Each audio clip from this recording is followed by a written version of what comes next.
젊은 남자는 새하얀 관이 땅에 내려지는 것을 지켜본다. 자신의 어머니가 묻히고 있는데도 눈물이 나지 않는 자신의 모습에 그는 놀란다. 하지만 지금은 질문을 할 때가 아니다. 흙이 덮이고 작은 장례식이 끝나자 젊은 남자는 마지막으로 자리를 떠난다.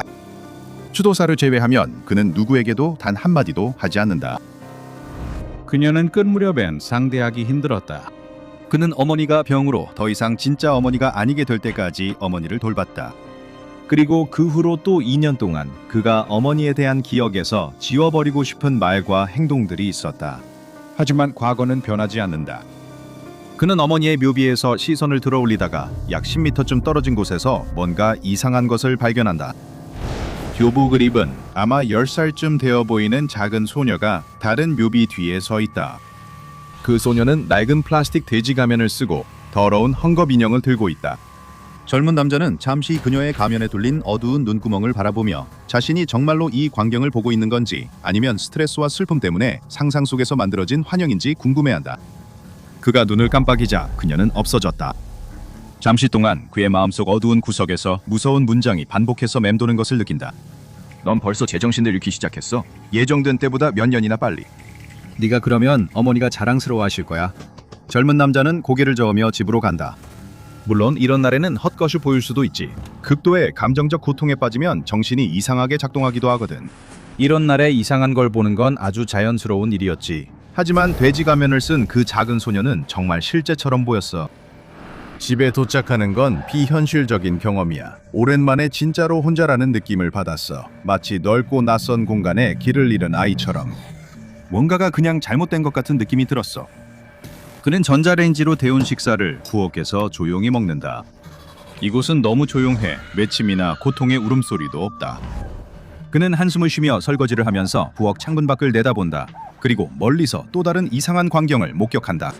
12살쯤 되어 보이는 어린 소년이 집 옆에 춥고 어두운 숲속에 서 있다. 그 소년은 수영복만 입고 있다. 수영복과 낡아 보이는 플라스틱 쥐 가면만 쓴 채로. 얇고 창백한 발에 헝겊 인형이 힘없이 매달려 있다. 묘지의 소녀가 들고 있던 인형과 같다. 청년이 가장 먼저 든 생각은 밖으로 나가 그 아이를 돕는 것이었다. 오늘 밤은 춥다. 밖에 저러고 있으면 죽을 수도 있다. 다시 눈을 깜빡이자 아이는 사라지고 어둠에 나무들만 남아있다. 그는 거칠게 한숨을 쉬며 아스피린을 먹는다. 계속 동물 얼굴에 이상한 아이들이 보이면 자신에게 문제가 있다고 느낀다. 그는 오늘 밤에는 잠을 좀 자고 내일 아침에는 조금이라도 나아지길 바라며 터벅터벅 위층으로 올라간다. 그의 눈가에 그림자가 스치지만 그는 신경 쓰지 않는다. 오늘 그는 자기 눈으로 보는 건 아무것도 믿을 수 없다. 그는 잠시 어머니가 잠드시던 방 앞에 멈춰선다. 어머니가 침대에 안 계시니 방이 동굴처럼 넓어 보인다. 그는 어머니가 일주일 전쯤 그 방에 계셨던 걸 떠올린다. 그는 한숨을 쉬고 불을 끄고 침대에 눕는다. 그날 밤 젊은 남자는 이상한 꿈을 꾼다. 그는 자신이 바다의 어두운 시면의 작은 물고기처럼 느끼고 거대한 검은 형체들이 주위를 맴도는 것을 본다. 그는 두렵다. 누군가가 자신을 지켜보고 있는 것 같은 느낌이 든다. 갑작스러운 공포가 그를 잠에서 깨우고 그때 그는 그들을 본다. 동물 가면을 쓴 아이들, 이제 7명이다. 그들은 그의 침대 주위를 손잡고 둘러서 있다. 게임을 하는 듯하지만 완전히 침묵 속이다. 아이들 각자의 발치에는 누더기 인형이 하나씩 조용히 앉아있다. 논리적으로 그는 그들을 보고 더 두려워해야 한다. 이는 그의 인생에서 가장 이상한 경험이다. 그런데도 그는 이상하게도 따뜻한 담요처럼 텅 빈 평온함이 자신을 감싸는 것을 느낀다. 그의 눈이 감기고 다시 잠이 든다. 다음 날 아침 젊은 남자는 잠에서 깨자 이상함을 느낀다. 그는 이미 동물 가면을 쓴 이상한 아이들과 인형들을 자신의 상상, 반쯤 깨어있는 꿈의 한 조각으로 치부해버렸다. 하지만 그가 무시할 수 없는 건 손발 저림이다. 방이 따뜻했어도 밤새 밖에서 추위에 떨며 잔 듯한 느낌이다. 그가 아픈 것 같다고 생각한다. 며칠간 또 다른 이상한 일들이 생기기 시작한다. 그는 샌드위치를 만들어 한 입 베어 물지만 아무런 맛도 느낄 수 없다는 것을 알아차린다. 생각해보니 그는 냄새도 거의 못 맡는다. 이게 감기일까? 독감일까? 더 심각한 걸까? 그리고 그는 집에 혼자가 아니라는 느낌을 떨칠 수가 없어. 마치 그와 함께 누군가의 존재를 느끼는 것 같아. 그리고 그 존재는 하나가 아니라 여럿인 것 같다. 그 이상한 꿈과 환각, 그리고 가면을 쓴 아이들과 관련이 있는 걸까? 그는 그런 생각을 억누른다. 의미를 생각하고 싶지 않아서다. 그는 더 끔찍한 것이 무엇인지 감히 상상도 못한다. 정말 가면을 쓴 아이들이 집을 돌아다니며 자신을 아프게 하는 건지 아니면 어머니처럼 미쳐가는 건지. 그는 그 생각을 지우려 하지만 창밖을 볼 때마다 멀리 움직이는 작은 형체들이 계속 눈에 띈다. 그는 TV를 보거나 음악을 들으면서 기분을 전환하려고 할 때마다 예전보다 볼륨을 더 높여야 한다는 것을 깨닫는다. 그의 청력이 점점 나빠진다. 혹시 부비동 문제일까? 그게 유일하게 합리적인 설명이지만 본질적으로 비합리적인 일이 일어날 때는 합리적인 설명을 적용하기가 어렵다. 며칠 후 아침에 침대에서 일어나 욕실 거울 앞에 섰을 때 그 젊은 남자는 뭔가 달라졌다는 것을 알아챈다. 그의 피부다. 이제는 창백하고 거의 크림색에 가까운 색으로 모든 생기와 활력이 빠져나간 것 같다. 그뿐만 아니라 그는 거울 속 자신의 얼굴을 가까이 본다. 그의 눈. 항상 저런 모습이었나? 항상 저렇게 어둡고 탁한 갈색이었나? 정신이 혼란해서인지 뭔가 확실히 달라진 느낌이다. 마치 땅이 흔들리는 것 같다. 그때 그는 거울 구석에서 무언가를 본다. 짙은 파란색 멜빵 바지를 입고 씩 웃는 고양이 가면을 쓴 작은 소년이 있다. 그는 그냥 그 자리에 서서 지켜보고 있다. 청년은 마침내 이 이상한 아이들 중 한 명을 가까이에서 볼 수 있기를 바라며 몸을 돌린다. 하지만 거기엔 아무것도 없다. 그 후 며칠 동안 상황은 더 악화된다. 장례식 후 2주가 지나도 그의 미각과 후각은 돌아오지 않았다. 그의 청각은 점점 나빠져 결국 거의 완전히 들리지 않게 된다. 아이들을 계속 목격하지만 점점 알아보기 힘들다. 시간이 지날수록 그의 시야는 흐려지기 시작하고 아무리 눈을 비벼도 시야가 맑아지지 않는다. 그는 발가락을 부딪혀 발톱이 끝에서 뿌리까지 갈라져도 알아차리지 못한다. 조금씩 감각 자체가 그를 떠나기 시작한다. 그는 수프에 넣을 당근을 썰기로 한 날까지도 이를 깨닫지 못한다. 그는 이번엔 맛을 느끼길 바라며 헛되이 요리한다. 이제 그의 시야가 흐릿해져 거의 보이지 않고 칼이 그의 손바닥을 벤다. 고통도 피도 없어 그는 이를 인식하는데 시간이 걸린다.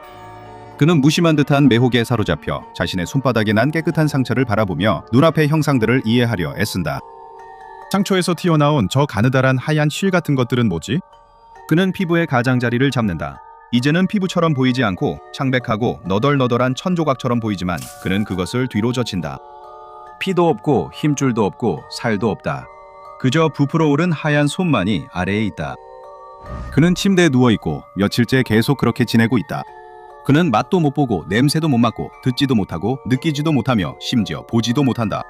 그가 할 수 있는 건 어둠 속에서 생각하는 것뿐이다. 그는 혼란스럽고 두려워하고 있다. 그는 어머니를 찾지만 이미 오래전에 떠나셨다. 겉으로는 작아지고 안으로 움츠러든다. 점점 작아질수록 그는 움직이거나 말하지 못한다. 가면을 쓴 아이들이 벽을 뚫고 들어와 새 장난감을 받을 준비가 되어 있다. 그 젊은 남자는 더 이상 존재하지 않는다. 침대 위에 갈색 단추 눈이 달린 또 다른 헝겊 인형만이 남아있다. 토끼 가면을 쓴 소년이 앞으로 나와 집어든다. 그는 잠시 그것을 바라보다가 아이들과 함께 떠나고 집은 다시 한번 텅 비게 된다. 이것이 바로 SCP-747, 일명 아이들과 인형들과 가까이에서 마주쳤을 때 겪을 수 있는 불쾌하고 이상한 경험입니다. SCP-747은 특히 동물 가면을 쓴 이 기묘하고 이상한 아이들의 현상을 가리킵니다.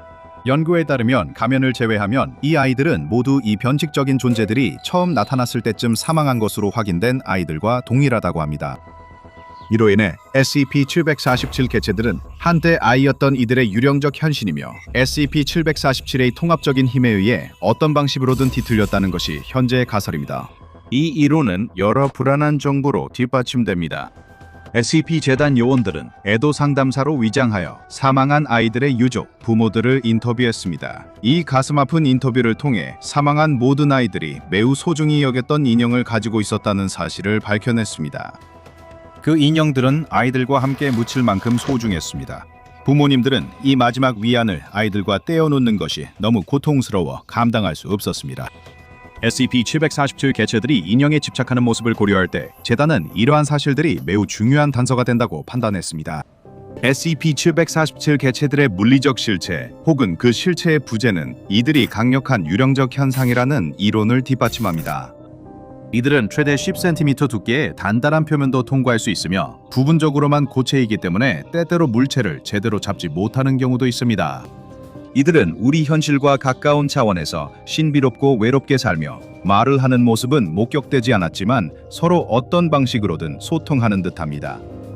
직접적으로 표적으로 삼는 사람들 외에는 SCP-747 아이들은 다른 일반 인간들에게 거의 관심을 보이지 않습니다. 그들은 인형과 서로에게만 관심을 두고 시간을 보내는 듯합니다. 아이들이 실제로 어느 정도까지 자각이 있는지는 알려져 있지 않지만 그들은 자신이 차지하는 공간과 주변 환경을 인식하는 형태의 자기 이해를 어느 정도 가지고 있는 것으로 보입니다. 이로 인해 그들은 걸어 다닐 때 물건에 부딪히지 않습니다. 하지만 물론 그들의 유령 같은 특성은 SCP-747의 가장 섬뜩하거나 눈길을 끄는 특징은 아닙니다.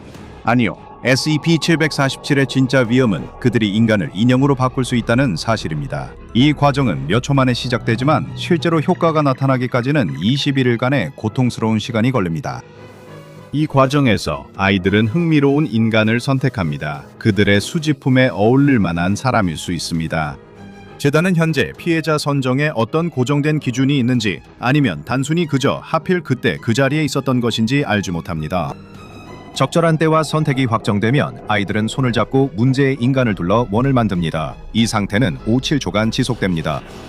이것만으로 충분합니다. 하나, 둘, 셋, 넷, 다섯, 여섯, 7초. 이미 돌이킬 수 없는 지점에 도달했습니다. 이 짧은 의식을 마치면 아이들은 각자의 길을 가게 되고 그 과정이 본격적으로 시작될 것입니다.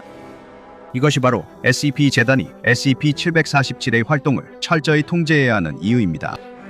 의식이 한번 끝나면 그 과정을 되돌릴 수 있는 치료법은 없지만 처음부터 원을 벗어나 SCP-747 아이들을 떠남으로써 의식이 완성되는 것을 막을 수는 있습니다. 하지만 이들은 이를 막는 인지재해적 조치가 있어 많은 피해자들이 원 안에 있을 때 머리가 멍해지고 아무 생각이 안 든다고 보고합니다. 그들은 끔찍한 운명에 저항하지 못하게 평온한 정신 상태를 유도합니다. 견화는 즉각적인 증상을 유발하지 않습니다. 하지만 약 15분 정도가 지나면 피해자는 추운 날씨나 혈액순환 장애로 인한 것과 비슷한 사지의 무감각을 느끼기 시작합니다. 증상은 이후 21일에 걸쳐 점차 악화되지만 만약 피해자가 만성적인 스트레스나 불안 상태에 들어가면 이 과정은 10일로 단축될 수도 있습니다. 변환 과정은 보통 3단계로 명확히 나눌 수 있습니다. 1단계, 부차적 감각의 상실. 이 초기 변환 단계에서 가장 무서운 점은 그 증상들 중 많은 부분이 흔한 가벼운 질환의 증상으로 쉽게 치부될 수 있다는 사실입니다. 후각, 미각, 청각이 약해지기 시작하다가 결국 완전히 사라지게 되는데 처음에는 심한 감기처럼 보일 수 있습니다. 피해자는 2단계에서 자신의 상태에 대해 불안감을 표현할 수 있지만 대체로 정신적으로는 안정된 상태를 유지합니다. 그 기대에서 벗어나 더 극심한 정신적 불안정이 나타난다면 이는 변환 속도가 빨라졌다는 신호로 받아들여야 합니다. 하지만 1단계가 끝나갈 무렵에는 더 뚜렷한 변화가 나타나기 시작할 것입니다. 피해자는 눈동자 색과 피부 톤이 인형의 색을 닮아 서서히 변하는 것을 알아차리지만 이는 시작에 불과합니다. 2단계, 주요 감각의 상실. 다음 13일 동안 피해자들은 시각과 촉각을 잃기 시작하며 이는 극심한 정신적 불안정과 스트레스를 초래합니다. 피해자들은 자신의 몸에서 감각을 다시 느끼기 위해 끔찍한 실험을 시도할 수 있지만 이러한 감각이 영원히 사라졌다는 사실을 깨닫고 더욱 불안정해집니다. 이 단계에 이르면 무섭고 이상한 신체적 변화가 더욱 두드러지게 나타납니다. 피해자의 피부는 정상적인 피부에서 다양한 직물로 변하면서 거칠고 너덜너덜한 질감을 띠게 됩니다. 내부 장기들도 서서히 합성 충전재의 조각들로 변하게 되며 심지어 피해자의 눈조차도 단추처럼 딱딱해지기 시작합니다. 그러나 피해자는 자신의 신체에 대한 자율성이 빠르게 사라지는 동안에도 이 모든 끔찍한 과정 내내 살아있게 됩니다. 3단계, 완전한 변형. 3단계 진입 후 24시간 이내 피해자는 완전히 돌이킬 수 없이 인형으로 변합니다. SCP-747 아이들은 이 인형을 다른 인형들과 똑같이 대할 것이며 만약 SCP-747의 영향으로 만들어진 인형이 파괴될 경우 그들은 다시 한번 인간에게 더 큰 관심을 보이다가 새로운 변환 대상이 선정될 때까지 그 관심을 유지합니다. SCP-재단은 현재 7개의 SCP-747 개체를 격리 중에 있습니다.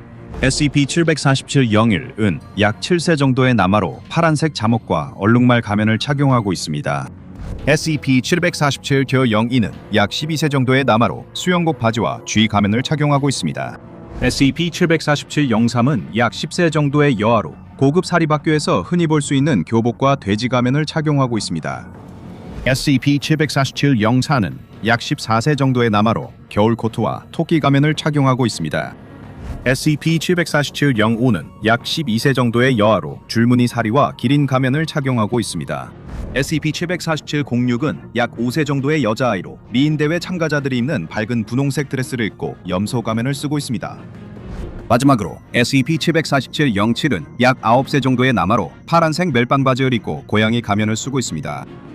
흥미롭게도 그는 사후 세계에서 아이를 찾는 어머니에 대한 짧은 이야기가 적힌 쪽지와 함께 발견되었습니다. 흥미롭게도 이 개체의 어머니는 SCP-747 개체가 되기 전에 출산 중에 사망한 것으로 추정됩니다. 재단이 확보하고 있는 모든 SCP-747 개체들은 30m x 10m 크기의 하나의 격리실에 보관되며 아이들이 벽을 통과하지 못하도록 최소 15cm 두께의 콘크리트 벽으로 둘러싸여 있습니다. 아이들에게서 어떤 이상 행동이 관찰될 경우 반드시 즉시 상급자에게 보고해야 합니다. 아이들이 자신들을 연구하거나 경비하거나 돌보는 직원 중 누군가에게 관심을 보일 경우 해당 직원은 즉시 다른 프로젝트로 전환되어야 합니다. 아이들은 진정 목적으로 25개의 인형을 가질 수 있으며 변칙적 영향으로 만들어진 인형은 제외됩니다. SCP-재단은 인형을 검사와 수리를 위해서만 임시로 격리실 밖으로 반출하는 것을 허용합니다. 이전에 설명된 SCP-747의 변칙적 영향 증상을 보이기 시작하는 모든 직원은 격리되어 별도로 수용되어야 합니다. 격리 위반이 발생할 경우 추적, 포획 및 격리를 담당하기 위해 747 B8 기동특무부대가 대기 중입니다. SCP-747과의 접촉은 극도로 불안정하고 위험하기 때문에 3등급 이상의 직원만이 상황이 절대적으로 필요할 때에만 접촉할 수 있습니다. SCP-747은 위상 이동 능력과 예측할 수 없는 특성 때문에 유클리드 등급으로 분류되었습니다. 결국 그 가면 뒤에서 무슨 일이 있는지 누가 알겠습니까? 하지만 SCP-747에 관한 어쩌면 가장 무서울지도 모를 사실이 한 가지 더 있습니다. SCP-747 인형으로 변한 희생자들이 실제로는 죽지 않았을 수도 있다는 증거가 있습니다. 실제로 그들은 여전히 의식을 유지한 채 모든 감각이 차단된 상태로 천천히 광기로 빠져들고 있을지도 모릅니다. 런던은 결코 조용하지 않습니다. 한밤중에도 여전히 택시가 달리고 술 취한 사람들이 소리를 지르고 꼭대기층 창문에서 언쟁이 메아리칩니다.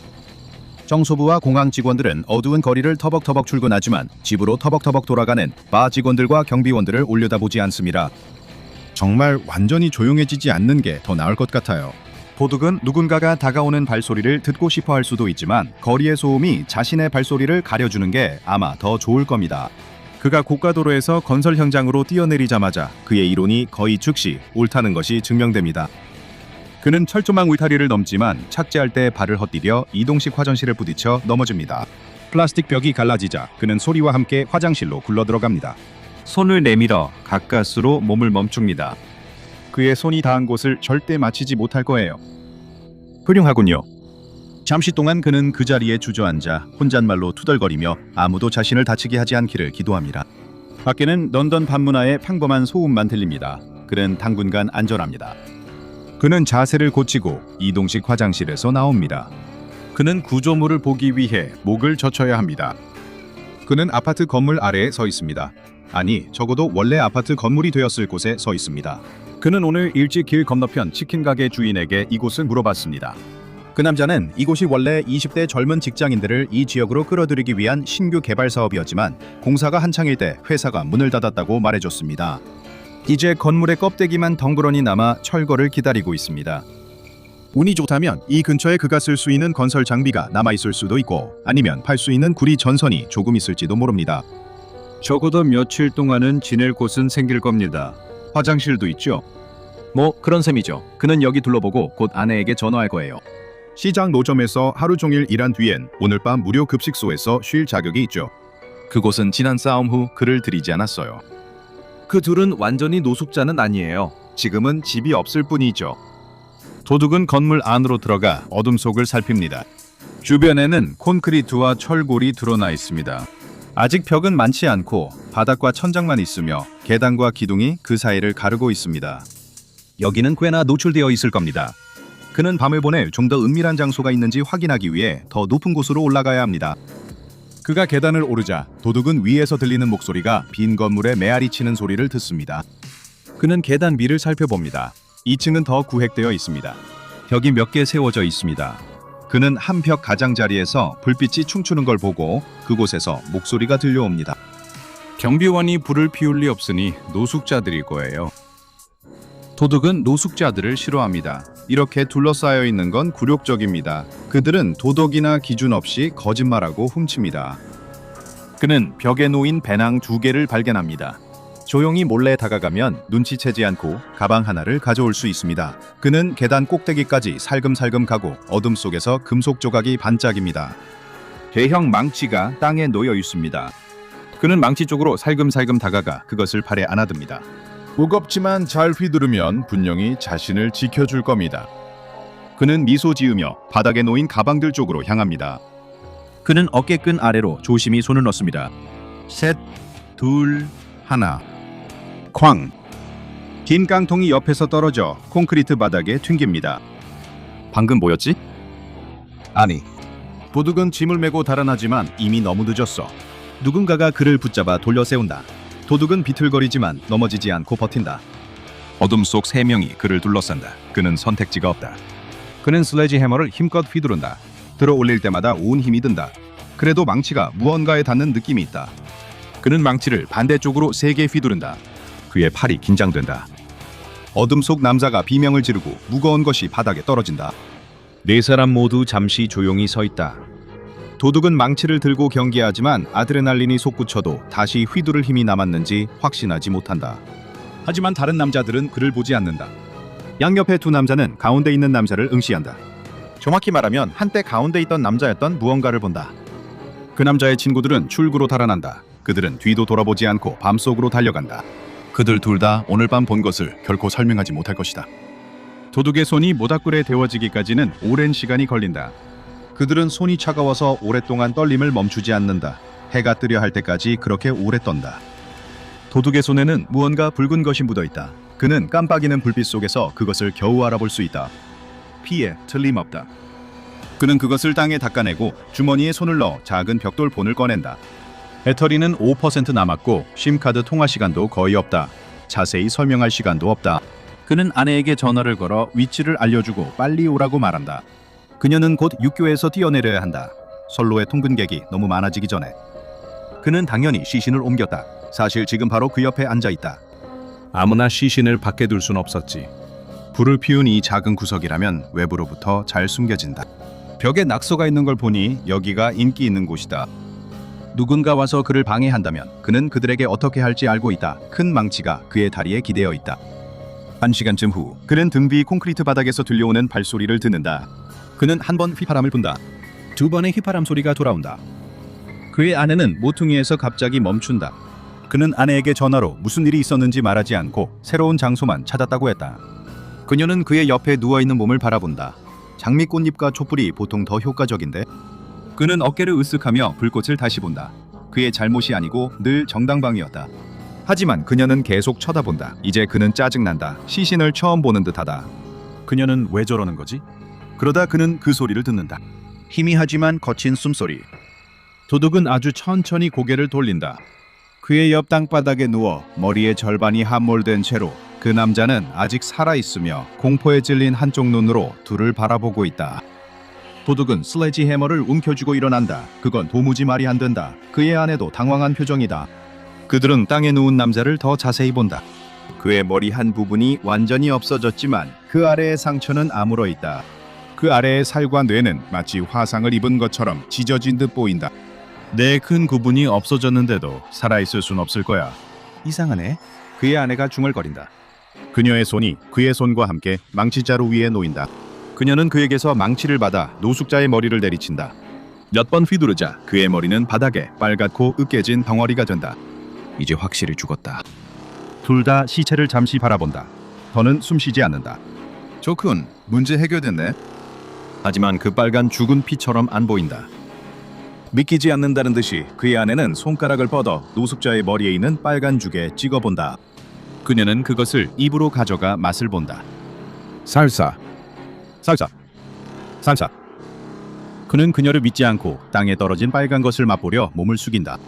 역시나 피코 데 가요의 시원한 맛이 그의 혀에 닿는다. 이거 나쁘지 않은데? 알지?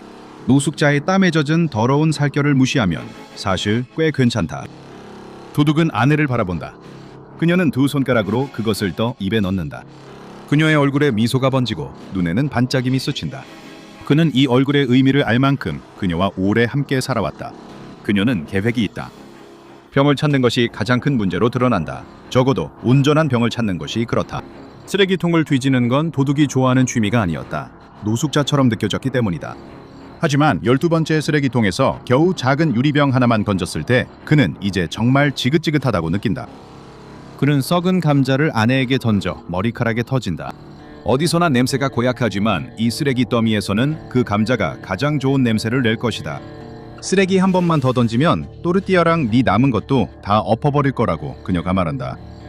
도둑은 더 이상 참지 못한다. 그는 쓰레기통에서 기어나와 아내에게 성큼성큼 다가간다. 이 계획 정말 엉망이야. 왜 항상 내가 쓰레기 더미에 있어야 하고 공사장에 몰래 들어가야 하지? 그가 주먹을 들자 그녀는 그의 손에 든 병을 보고 신나서 소리를 지른다. 그녀는 그의 입술에 가볍게 키스하며 이제 시작할 만큼은 충분히 모였다며 신나게 말한다. 그녀 입술은 썩은 감자 맛이 난다. 건설 현장에 돌아와 일을 시작한다. 번갈아가며 그들은 슬래지 해머를 머리 위로 들어올려 노숙자의 몸에 내리친다. 매번 내리칠 때마다 그들은 마법이 멈추길 바라지만 멈추지 않는다. 멍이 들 법한 자리에 살사가 덩어리져 고인다. 한 명이 시신을 두들기는 동안 다른 한 명은 살사를 병에 담아 뚜껑을 조심스럽게 닫고 곁에 둘 작은 라벨을 쓴다. 수제 피코데가요. 3파운드 50펜스. 심장에서 바로 만든 살사. 하지만 전부 심장으로 만든 건 아니잖아. 그렇지? 도둑이 말한다. 한 병만 심장으로 만들고 나머진 내장으로 만들 거야. 다 연결돼 있지? 조금 먹어보고 뭐가 다른지 알려줘. 그는 내장 살사를 먹기 싫지만 아내가 시켜서 먹는다. 망치를 든 사람이 아내다. 이게 내장 살사인 줄 몰랐다면 그는 절대 눈치채지 못했을 거야. 맛은 다른 것들과 거의 똑같아. 그날 두 사람은 시신의 절반 정도를 살사로 으깨는데 성공했어. 남은 시신은 콘크리트 위에 가지런히 놓여 있어. 비나 끔찍한 장면은 전혀 없어. 오히려 이건 꽤나 깔끔한 편이야. 그냥 살사뿐이지. 우리 업계에서 이런 걸 뭐라 하지? 도둑이 묻는다. 조의 걸로 할까? 아내는 그를 보며 눈을 굴리고 잠시 생각한다. El malteo y la polpa. 도둑은 스페인어를 전혀 몰라서 그냥 웃으며 농담을 이해한 척한다. 그는 그게 농담이었길 바란다. 이틀 후 장사가 번창하고 있다. 아침 일찍부터 늦은 오후까지 살사 소스 병이 불티나게 팔리고 있다. 두 사람은 거의 믿을 수가 없다. 매일 점심시간마다 도둑은 아파트로 돌아가서 재고를 보충해야 한다. 그것은 허름한 아파트 단지로 돌아가서 대형 망치로 노숙자의 시신을 산산조각 내는 것을 의미하는 그들만의 암호다. 혹시라도 명확하지 않았다면 말이다. 한 병에 3파운드 50펜스씩 그들의 수제 레시피가 큰 돈을 벌고 있다. 누가 노숙자가 이렇게 수익성 높을 줄 알았겠는가. 시장 근처에는 멕시코 이주민 공동체가 많이 산다고 한다. 게다가 몇몇 지역 엄마들이 현지 시장에서 파는 수제 살사의 사진을 공유하기 시작하면서 수요가 급증했다. 이제 가격을 올릴 때인 것 같다. 하지만 그들에게는 문제가 있다. 도둑은 갓 채운 병들로 가득 찬 손수레를 끌고 시장에 도착하자 아내를 한쪽으로 데리고 가서 속삭이며 대화를 나눈다. 그들은 거의 재고가 다 떨어졌다. 물론 여기서 재고라는 말은 차갑고 썩어가는 시체를 의미한다. 아내는 믿기 힘든 듯 그를 바라본다. 그는 정말 해결책을 못 찾고 있나? 재료가 부족한데 제품이 불티나게 팔리고 있다면 당신은 어떻게 하겠는가? 당신은 밖에 나가서 어떻게든 재료를 더 구해오는 거지. 도둑은 손수레와 대형 망치를 들고 걸어가면서 왜 항상 자신만 이런 지저분한 일을 맡게 되는지 궁금해한다. 하지만 아무리 애써도 도둑은 목표물을 찾지 못한다.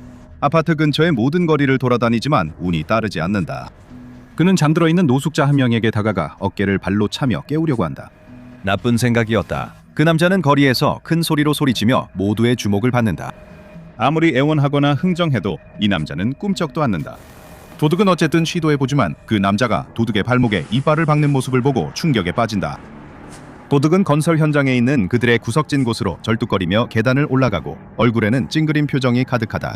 몇 시간 뒤 아내가 와서 그와 모닥불 옆에 앉는다. 오늘은 꽤 좋은 수익이야. 어제보다도 더 좋아. 이대로 계속하면 곧 부자 될 거야.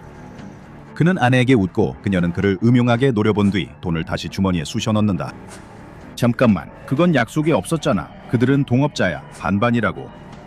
그녀는 이를 드러내며 그를 노려보며 지금은 맡아두겠다고 말한다. 슬래지 해머가 그들 사이에 있다.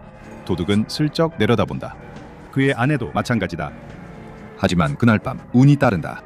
술에 취한 남자가 공사장에 들어온다. 그는 너무 만취한 나머지 콘크리트 바닥 위로 천천히 번져가는 큼직한 살사 프레스카 한 덩이가 될 때까지도 자기가 망치에 맞아 죽고 있다는 걸 알아차리지 못한다.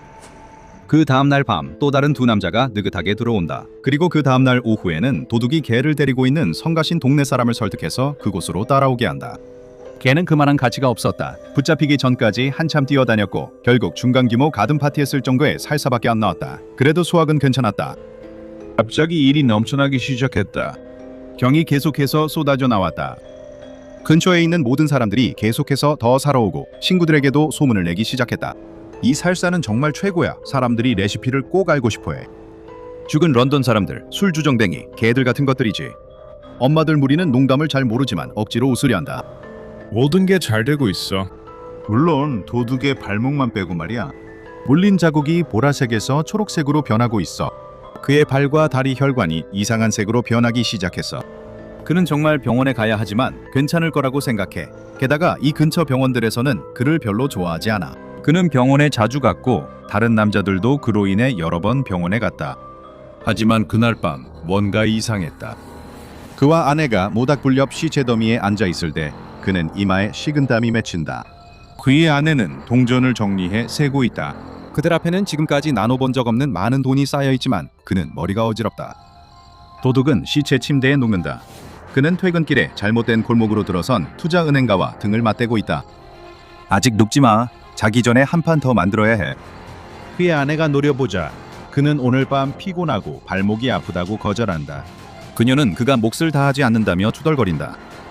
그의 머릿속에서 뭔가가 툭 바뀐다. 내 몫을 주면 그때 더 일하겠어. 돈, 내 몫을 지금 받고 싶어. 그의 아내는 깔깔 웃으며 일어난다. 그가 실제로 기여하기 전엔 한 푼도 못 받아. 아이디어를 낸 건 그녀야. 하루에 수십 병씩 파는 것도 그녀고 지금 대형 망치를 들고 있는 것도 그녀야. 그의 눈이 커진다. 그걸로 뭐 하려는 거야? 발목이 아프다고 했지? 그거에 도움이 될 만한 걸 내가 알아. 그의 어지러운 정신이 무슨 일이 일어나고 있는지 인식하기도 전에 대형 망치가 그를 향해 공중을 가르며 휘둘러진다. 그 순간 정신이 번쩍 든다. 다행히도 그는 마지막 순간에 몸을 굴려 피하는 데 성공하고 망치는 그의 옆당에 박혀버린다. 이제 끝이다. 살벌한 이혼을 할 시간이다. 그는 몸을 일으켜 망치를 움켜쥐고 있는 힘껏 자기 쪽으로 당긴다. 금속이 그의 가슴에 닿고 살사가 갈비뼈를 타고 흐르는 것이 느껴진다. 그는 그녀를 밀쳐낸다. 큰 망치가 그녀 어깨를 때리고 살사가 튀며 토마토 조각이 방을 날아 불에 익는다. 망치는 앞뒤로 흔들리며 도둑을 치고 그의 아내를 치고 다시 그를 친다. 계속해서 망치와 두 개의 커다란 살사 더미만 남을 때까지 이어진다. 보통은 시체의 냄새 때문에 사람들이 알아차리지만 한 번은 오히려 꽤 기분 좋은 냄새였다. 과학수사대원들은 일부러 맛보지 않으려 애썼다. 그날 경찰 중 한 명이 차에 또르띠아를 가지고 있었다. 그가 저녁에 경찰서로 돌아왔을 때 또르띠아 봉지는 이미 비어 있었다. 그는 지금도 그것들을 그냥 아무것도 곁들이지 않고 먹었다고 맹세한다. 곧 이 이야기가 퍼졌고 일부 지역 언론은 도리토스의 기묘한 바이럴 마케팅 캠페인으로 추정했다. 그런 추측이 나오고 나자 이야기는 금방 사그라들었다. 아무도 지나치게 공격적인 광고를 좋아하지 않는다. 현재까지도 스코틀랜드 야드는 그 범죄 현장에서 무슨 일이 있었는지 전혀 파악하지 못하고 있다. 한 수석 수사관의 말이 비공식적으로 인용되었다. 그는 고개를 저으며 여기서 무슨 일이 있었는지 모르겠어 라고 말했다. 때로는 그냥 묻지 않는 게 최선일 때도 있다. 모두 탱고는 둘이 춘다는 건 알지만 살사엔 슬래지 해머가 필요하단 건 몰랐을 거야. 그게 바로 SCP-3794에서 내가 얻으려던 교훈이야. 아마 이미 이 SCP 별명을 짐작할 수 있을 거야. 살사 슬래지 해머. 이 SCP는 표준 아이템 보관함에 보관 중이며 적절한 사람이 다루면 완전히 안전합니다. 이걸로 벽이나 시멘트 블록을 부술 수 있고 집에서 만든 나주 한 그릇으로 새 장모님의 마음도 얻을 수 있습니다. 물론 필요한 재료가 있다면 말이죠. 그 이유는 SCP-3794가 살아있는 조직과 충분히 강하게 접촉하자면 충돌 지점과 그 주변 부위를 즉시 살사로 변환시키기 때문입니다. 충돌 지점을 중심으로 약 3-8cm 범위에 영향을 미치며 이 살사는 다른 부위에 붙지 않고 바로 움푹 팬 곳에서 미끄러져 떨어집니다. 남겨진 구멍을 들여다보면 신경 말단, 모세혈관, 심지어 주요 동맥까지도 모두 즉시 봉합되어 있는 것을 볼 수 있습니다.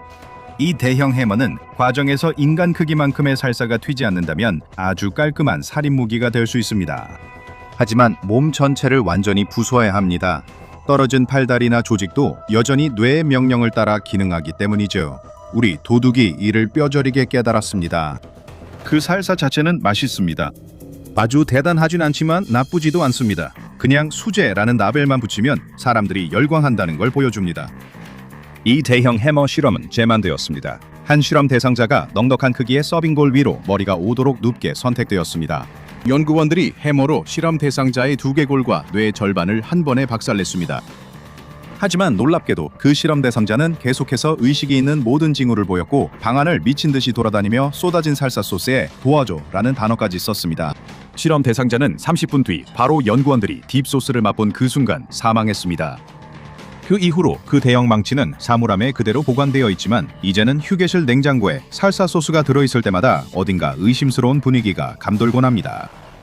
젊은 커플은 손을 잡고 숲속을 걸었습니다. 가지 사이로 쏟아지는 보름달의 빛만이 유일한 조명이었습니다. 젊은 여성은 친구 이야기에 몰입해 있습니다. 그녀는 겁이 많아 유령 이야기를 좋아하지 않지만 친구들이 굳이 그런 이야기를 하자고 했습니다. 하지만 그들이 모르는 또 다른 무언가가 숲 어딘가에서 그들을 지켜보고 있었습니다. 젊은 여성은 어쩔 수 없이 주위를 살펴 숲 어딘가에서 자신을 지켜보는 것이 있는지 확인합니다. 하지만 모닥불이 비추는 희미한 빛의 범위를 벗어나면 너무 어두워서 아무것도 볼 수 없습니다. 그 순간 무언가 숲에서 나타났습니다. 커플은 그것이 불과 몇 걸음 뒤에서 한 걸음 한 걸음 맞춰 따라오고 있다는 걸 몰랐습니다. 천천히 그것이 그들을 향해 손을 뻗었다. 그게 뭘까요? 젊은 여성은 본능적으로 물었습니다. 그것이었습니다. 가샤도크로였습니다. 젊은 여성은 뒤에서 해골에게 붙잡혀 비명을 지르지만 친구들의 웃음소리를 듣고 진짜 가샤도크로가 아님을 금방 알아차립니다. 그저 멍청한 친구가 가면을 썼을 뿐입니다.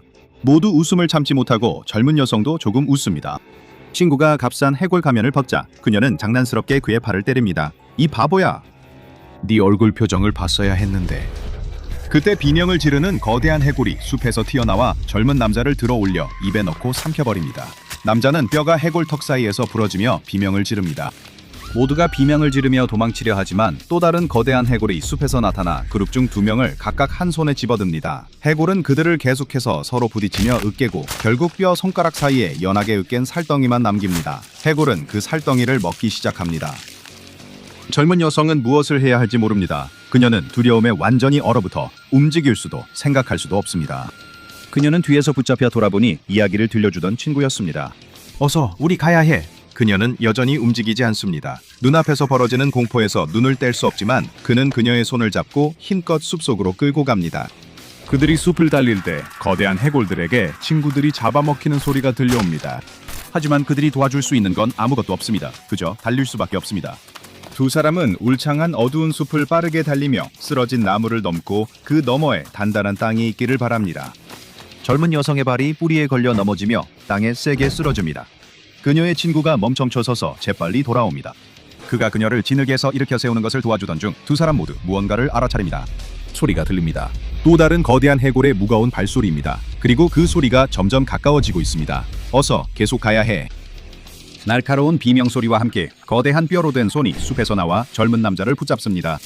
젊은 여성은 그가 100피트 공중으로 들어올려져 거대한 해골 입에 삼켜지는 모습을 봅니다. 그녀는 자신도 같은 운명을 알며 천천히 물러섭니다. 그러다 발밑 땅이 사라집니다. 그녀는 언덕을 굴러내려가며 몸을 뒤집고 또 뒤집으며 언덕에 덤불을 헤치고 부딪히다가 툭 아래로 떨어집니다. 언덕에서 굴러내려오다 기절했다면 툭 아래로 떨어진 충격에 그녀는 다시 깨어났습니다. 정신이 약간 든 그녀는 툭 아래로 몸을 숨깁니다. 그 순간은 정말 아찔했습니다. 그녀는 턱 밑에 웅크리고 앉아 두 해골이 자신의 은신처를 지나 숲속으로 더 깊이 들어가는 모습을 지켜봅니다. 그녀는 그들의 발소리가 사라질 때까지 귀를 기울입니다. 그녀는 무엇을 해야 할지 모릅니다.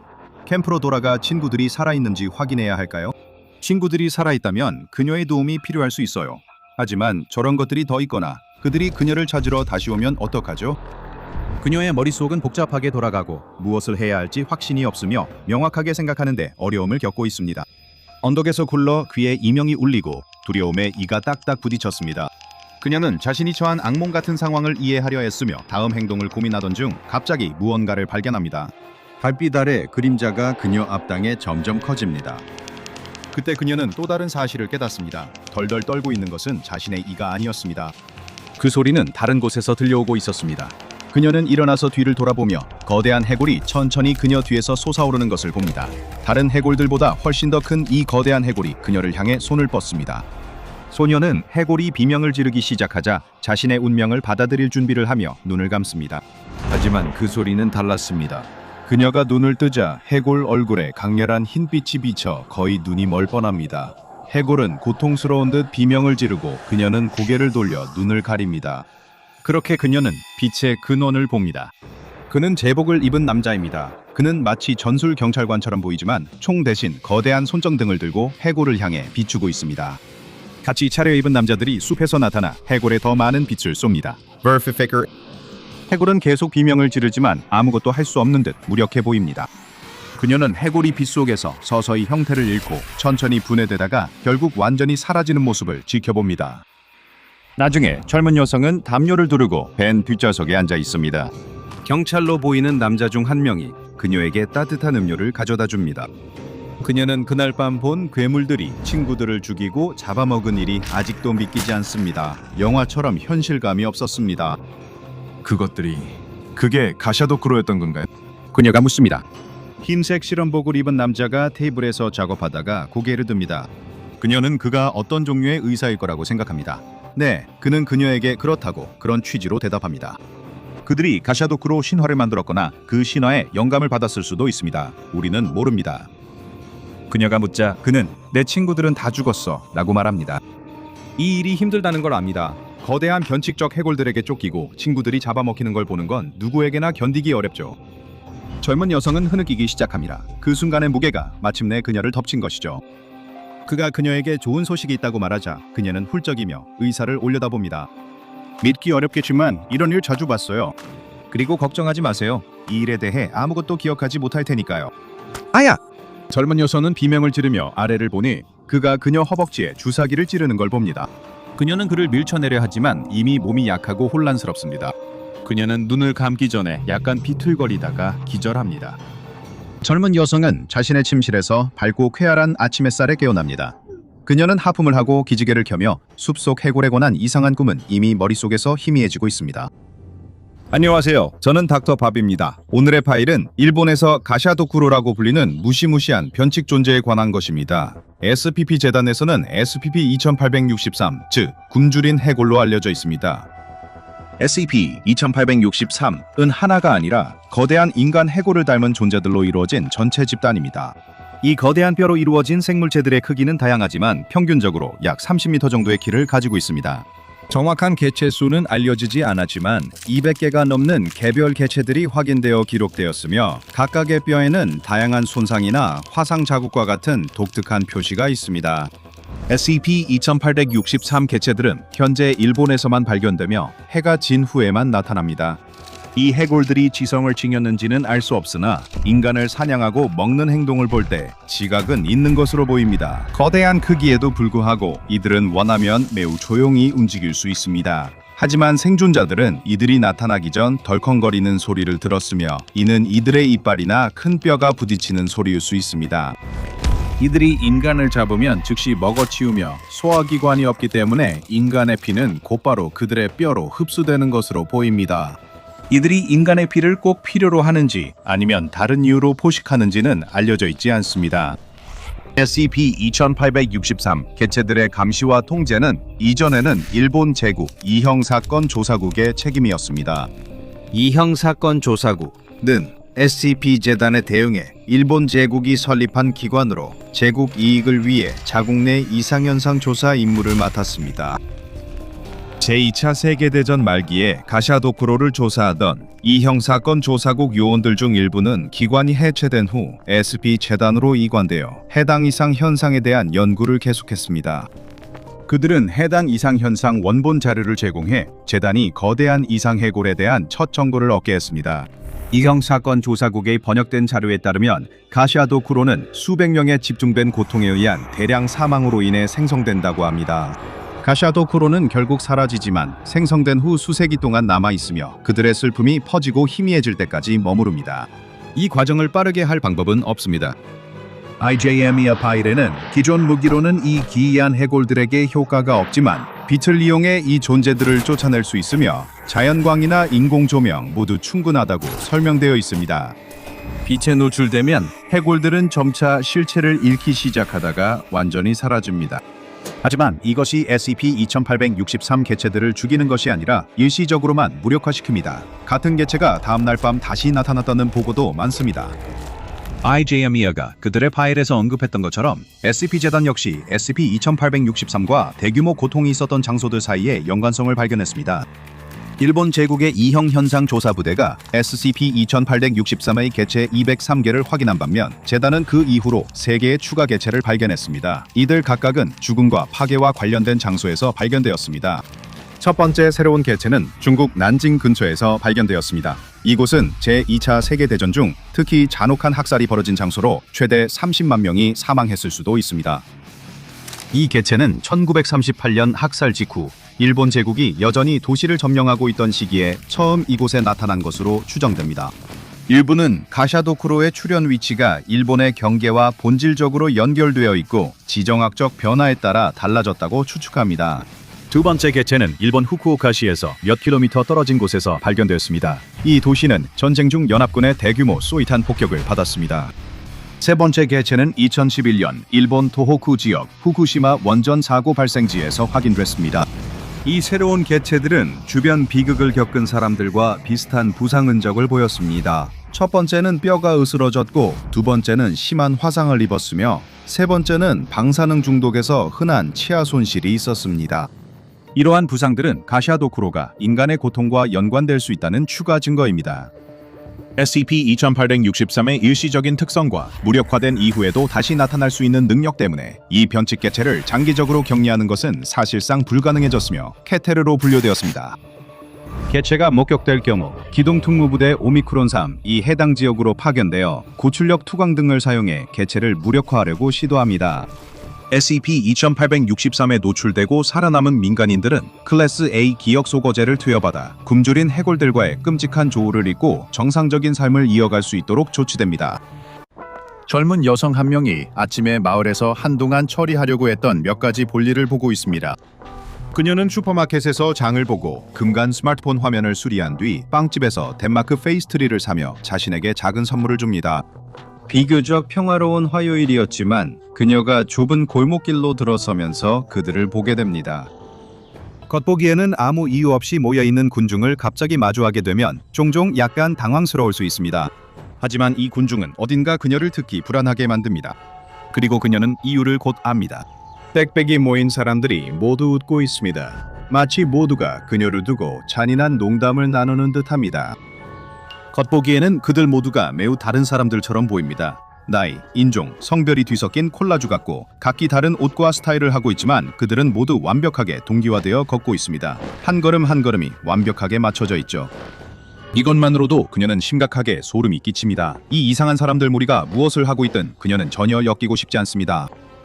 대신 그녀는 몸을 돌려 반대 방향으로 빠르게 걸어가며 뒤를 몰래 자주 힐끗힐끗 쳐다봅니다. 그녀는 군중이 작은 골목길을 빠져나가도 여전히 서로 바짝 붙어있는 것을 눈치챌 수밖에 없습니다. 마치 보이지 않는 VIP를 둘러싼 경호원들처럼 말이죠. 더 나쁜 것은 그들이 그녀의 동선을 따라오는 것처럼 보인다는 점입니다. 점점 더 빨라지고 더 가까워지고 여전히 완벽하게 서로 보조를 맞추고 있습니다. 이 사람들이 왜 이렇게 빨리 따라오지? 그녀는 생각합니다. 모퉁이를 돌아 시야에서 벗어나자 그녀는 현명한 판단으로 전력 질주를 시작해 그들과 거리를 벌리려 합니다. 그들은 겉으론 공격적이지 않았지만 그녀는 본능적으로 그들이 해를 끼치려 한다고 느꼈습니다. 그녀는 만약 그들이 손이 닿을 만큼 가까이 다가온다면 무언가 끔찍한 일이 일어날 것임을 알고 있습니다. 그녀는 집에 돌아와 문을 잠그고 뒤에서 빗장까지 칩니다. 그녀는 한숨을 쉬지만 진짜로 안도하지는 않습니다. 어쩌면 그녀가 지나치게 예민한 걸지도 모르지만 아직 안전하지 않은 것 같습니다. 그 오싹한 미소와 완벽한 발걸음이 그녀의 머릿속에서 지워지지 않습니다. 그녀는 조용히 부엌에서 칼을 꺼냅니다. 그녀는 이런 행동이 미친 짓이라 생각하지만 무기를 들고 있어 조금 더 안전하다고 느낍니다. 하지만 칼이 주는 안도감도 초인종 소리를 듣는 순간 산산조각이 납니다. 그녀는 아무것도 주문하지 않았습니다. 누구를 기다리고 있었던 것도 아니었습니다. 누구일까? 그녀는 칼을 등 뒤로 숨기고 문 쪽으로 다가갑니다. 빙동! 초인종이 다시 울립니다. 문 너머 사람이 점점 조급해집니다. 그녀는 문을 살짝 열고 체인은 건드리지 않습니다. 맞은편엔 정장을 입고 미소 짓는 남자가 있습니다. 그녀는 기억을 더듬는다. 저 남자가 그 군중 중 한 명이었을까? 아니면 겁에 질려 상상만 하는 걸까요? 이제 구분이 안 됩니다. 그녀는 칼 손잡이를 쥔 손바닥에 땀이 배는 걸 느낍니다. 문 앞 남자가 헛기침하며 말합니다. 실례합니다, 부인. 시간 많이 뺏지 않겠습니다. 좋은 말씀 들어보신 적 있나요? 그녀는 고개를 저으며 관심 없다고 말하지만 그는 미소를 지으며 계속 말을 합니다. 외로움을 느끼거나 만족하지 못하거나 뭔가 허전하다고 느낀 적 있으신가요? 자신보다 더 큰 무언가의 일부가 되고 싶다고 생각해 본 적 없으신가요? 그렇게 하면 마음이 한결 가벼워질 거예요. 그녀는 정중히 거절할 방법이 없던 찰나 근처 유리창에서 희미한 두드림을 듣습니다. 젊은 여성은 고개를 돌려 자신의 거실을 바라봅니다. 창가에서 여성이 손가락 마디로 유리로 두드리며 환하게 웃고 있습니다. 차가운 기운이 즉시 감돕니다. 그녀는 그 얼굴을 확실히 알아봅니다. 그녀는 창밖에 있는 사람이 군중 중 한 명이라는 걸 알아차립니다. 그리고 이제 문 앞에 있는 남자도 그들 중 하나임을 확신합니다. 하지만 그녀가 다시 그를 바라봤을 때 문틈 사이로 다가오는 그의 손만 보였습니다. 그녀가 달아나자 군중의 힘이 문을 열었습니다. 그들은 서로 넘어뜨리며 복도로 들어오지만 여전히 미소 짓고 있습니다. 그녀는 그들의 옷에서 무언가가 길게 늘어져 나오는 것을 알아차립니다. 살아있는 살로 만들어진 것처럼 보이는 길고 힘줄 같은 끈들이 매 순간 꿈틀거리며 움직이고 있습니다. 상황이 점점 더 악화되는 것 같습니다. 그녀는 계단을 올라 침실로 도망치기로 합니다. 침실에 빨리 도착해 문을 잠그고 창문을 열어 덩굴 지지대를 타고 마당으로 내려가려 합니다. 침입 전에요. 그 순간엔 그것이 최선처럼 보여도 그녀는 군중이 얼마나 빨리 다가올지 전혀 모릅니다. 순식간에 군중이 계단 위로 올라와 그녀를 따라오며 일제히 손을 뻗습니다. 이 사람들은 누구지? 왜 이러지? 그녀 머릿속 질문들은 정장을 입은 낯선 이가 씩 웃으며 강하게 끌어안자 충격에 밀려 사라집니다. 그가 세게 끌어안자 그녀는 근육과 뼛속까지 힘을 느낍니다. 그녀가 몸부림쳐도 그의 힘을 이길 수 없고 군중들도 그녀에게 손을 뻗습니다. 그녀는 다시 그 끔찍한 살점 같은 끈들이 이 낯선 이들의 등에서 튀어나오는 것을 봅니다. 이제 그녀는 그 끈들이 어디로 이어지는지 봅니다. 거대한 형편없는 살덩어리, 정체불명의 장기 같고 괴물 같은 종양입니다. 그것은 꿈틀거리며 고동칩니다. 그것을 보기만 해도 그녀는 토할 것 같고 그로부터 가장 끔찍한 에너지가 뿜어져 나오는 것을 느낄 수 있습니다. 무엇이든 간에 그것은 그녀를 원하며 다가오고 있습니다.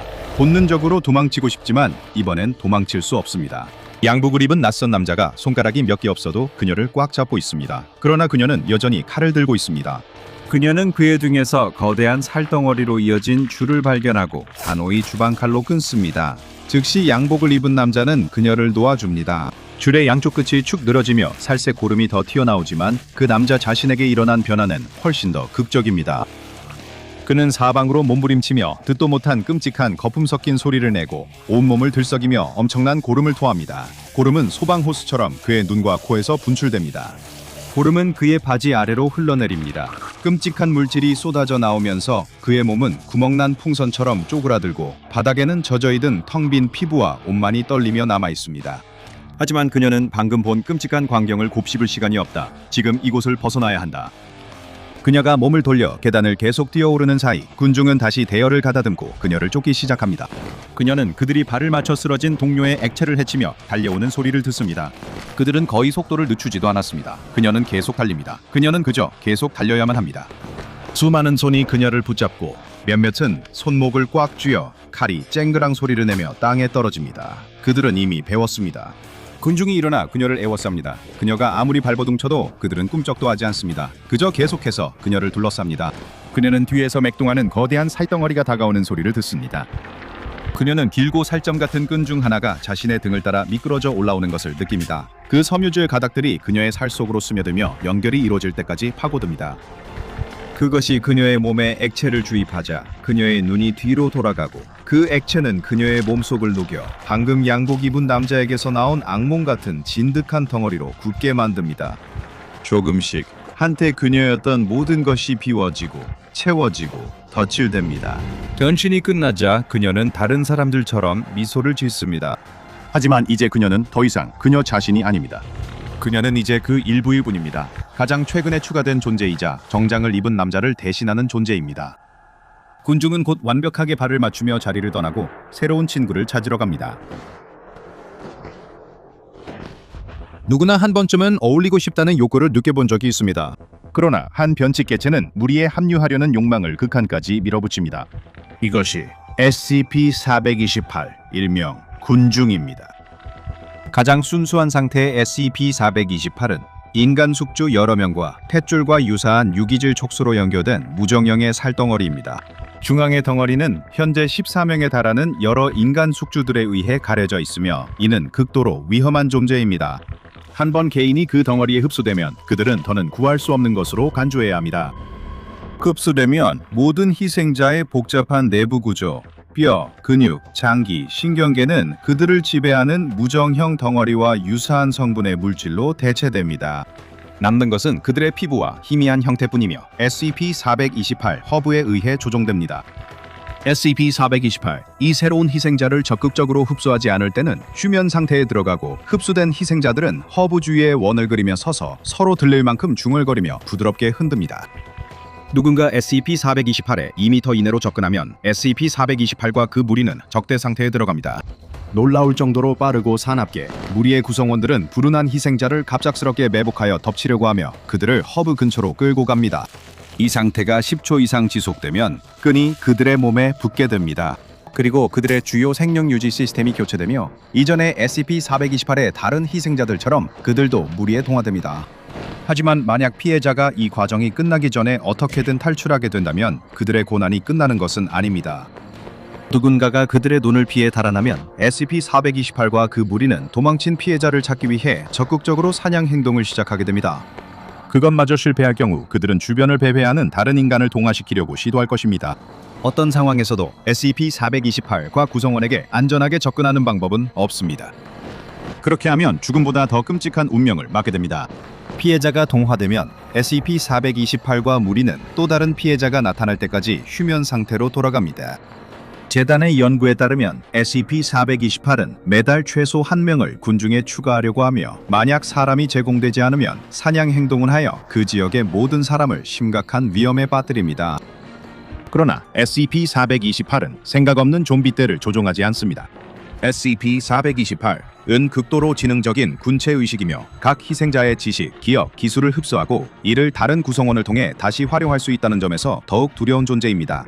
이로 인해 SCP-428은 인간의 심리를 매우 잘 이해하고 있으며 우위를 점하기 위해 심리 조작 전술도 서슴지 않습니다. 큰 군중임에도 불구하고 실험 결과 SCP-428과 동화된 희생자들은 무섭게 빠르게 움직일 수 있음이 밝혀졌습니다. 이는 완벽하게 조율된 군체 의식의 본질 때문에 그들이 완벽한 동기화 상태로 걷거나 달릴 수 있기 때문입니다. 이를 가장 잘 이해하려면 벽을 따라 빠르게 기어가는 지네를 상상해 보십시오. 파리가 그렇게 많지만 모두 완벽하게 조율된 신경계를 공유하며 군대처럼 정밀하게 생물을 움직이기 위해 함께 작동합니다. 군중의 각 구성원은 개별적으로도 만만치 않은 적입니다. 그들이 SCP-428의 일부가 되면 힘이 크게 증가합니다. 고통을 느끼는 기색이 전혀 없으며 부상을 빠르게 치유하는 능력도 가지고 있습니다. 상처 역시 전혀 움직임에 지장을 주지 않는 것 같습니다. 군중의 일원이 다리에 총을 맞아도 전혀 느려지지 않습니다. 하지만 이 생명체가 매우 지능적이고 위험하긴 해도 SCP 재단 역시 마찬가지로 지능적이고 위험합니다. 재단이 이 존재를 발견한 이후로 몇 가지 약점을 밝혀냈으며 이 중 일부 정보는 큰 대가를 치르고 얻은 것이기도 합니다. 군중의 구성원들은 손상에 상당히 강한 저항력을 보이지만 SCP-428의 중심체 자체는 공격에 취약하며 고통을 느낄 수 있는 것으로 보입니다. 중심체가 고통을 유발할 만한 방식으로 손상되면 군중의 모든 구성원이 그 고통을 느끼게 되며 종종 쓰러져서 고통에 몸부림치게 됩니다. 그 생명체가 정신을 차리면 인간 방패들에 보호받으며 후퇴합니다. 재단은 이 방법을 이용해 격리 실패 시 생경체를 다시 격리 구역으로 몰아넣었습니다. 불이나 전기를 통제하여 사용하는 것이 재단 보안 요원들이 선호하는 방법입니다. 군중의 한 구성원과 중앙 허브 사이의 연결을 끊는 것도 SCP-428의 전체적인 능력을 약화시키는 확실한 방법입니다. 연결이 끊긴 군중 구성원은 즉시 쓰러지며 그 안에 있던 SCP-428 물질이 액체로 변해 모든 구멍을 통해 배출됩니다. 이로 인해 SCP-428의 희생자 탐색 욕구가 강해질 수 있지만 동시에 군중수 조절에도 활용할 수 있습니다. SCP-재단에 SCP-428이 격리된 이후 한 번의 중대한 사건이 있었으며 이는 모든 직원들에게 자신들이 격리하고 있는 변칙 존재의 능력을 결코 과소평가해서는 안 된다는 뼈아픈 교훈이 되었습니다. 분명히 과거에 SCP-428에 동화된 사람들 중 한 명이 자물쇠 따기에 능숙했던 것으로 보이며 SCP-428은 이 기술을 흡수했습니다. SCP-428은 구성원 중 한 명의 벨트를 분해하여 그 조각들을 이용해 격리실 내부에서 자물쇠를 따는 데 사용했습니다. 그 후 SCP-428은 여성 피해자 중 한 명을 문 바로 밖에 쭈그리고 앉힌 채로 배치했고 그녀의 끈들은 그녀 뒤에 문틈을 통해 미끄러지듯 들어갔습니다. 그녀는 무릎을 꿇고 크게 울기 시작했고 근처에 있던 연구원의 주의를 끌었습니다. 당연히 누군가가 괴로워하며 우는 소리를 들으면 조사하고 도와주려는 것이 인간의 본능입니다. 그리고 이 연구원은 SCP-428의 성질과 능력에 대해 사전 교육을 받지 못했기 때문에 자신을 기다리고 있는 끔찍한 운명에 전혀 대비하지 못했습니다. 그가 울고 있는 여성을 위로하려 몸을 기울이자 군중이 즉시 격리실 문에서 나타나 그를 에워쌌습니다. 한 명이 그의 입을 손으로 막아 두려움에 찬 비명을 억누르며 그는 안으로 끌려가 순식간에 동화되었습니다. SCP-428 은자물쇠를 딸 수 있었지만 재단 직원 한 명을 흡수해 시설 구조와 내부 운영에 접근하고 의심을 피할 대표 인물도 얻었습니다. 이는 살점 촉수가 만능 열쇠를 쥔 것과 같았습니다.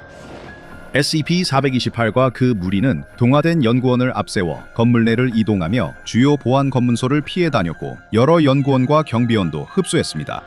이것은 특히나 두려운 전개였습니다. SCP-428, 이 SCP-재단에 대한 지식뿐만 아니라 과학부터 무장전투, 맨손 전투에 이르기까지 모든 분야의 기술을 더욱 확장할 수 있게 되었기 때문입니다. SCP-428은 사람을 흡수할수록 재단 인원에게 더 강력하고 위험한 존재가 되었습니다. 다행히 SCP-428, 이 격리구역을 완전히 탈출하기 전 적절한 대응을 이끌어냈습니다. 기동특무부대가 SCP-428과 군중을 격리하고 그것을 다시 격리실로 돌려보내기 위해 파견되었습니다. 하지만 SCP-428은 매우 집요한 존재이기 때문에 이 작은 좌절은 탈출하려는 그 존재의 욕망을 잠재우는데 아무런 효과가 없었습니다. 군중 중 여러 명이 전 재단 직원이었기 때문에 SCP-428은 이를 이용해 격리실을 지키는 사람들을 조종하려고 시도했습니다. 이 문제가 너무 심각해져서 한 연구원이 파일에 메모를 추가했습니다. 내용은 다음과 같습니다. 여러분, 이 희생자들은 이제 없습니다. 그들은 이제 SCP-428입니다. 그것이 무슨 말을 하거나 어떤 행동을 하더라도 그들은 더 이상 여러분의 직장 동료도 친구도 아닙니다.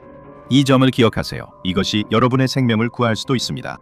SCP-428과 그 군중은 현재 5m 다그 5m, 5m 크기의 수용실에 격리되어 있으며 군중 구성원들이 벽을 부수거나 오르려는 시도를 막기 위해 벽에는 3만 볼트의 전기가 흐르고 있습니다.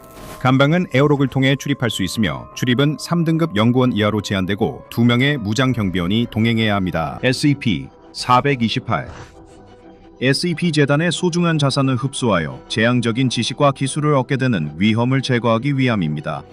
예를 들어 O5 평의회 위원이 갑자기 SCP-428의 일부가 된다면 얼마나 끔찍한 결과가 초래될지 상상해 보십시오. 연구원들은 항상 최소 2m 이상 떨어져 있어야 하며 무장 경비원 2명 이상이 항상 격리실 입구에 배치되어 있어야 합니다. SCP-428에는 사냥 행동을 방지하기 위해 매달 D계급 인원 1명을 동화시키도록 해야 합니다. SCP-428, 이 기억, 기술, 지능을 흡수하는 무서운 능력을 가지고 있기 때문에 428에게 제공되는 모든 D계급 인원은 낮은 지능과 가치 있는 기술이 없는지 선별하여 이 변칙 개체가 새로운 능력을 얻지 못하도록 하고 있습니다.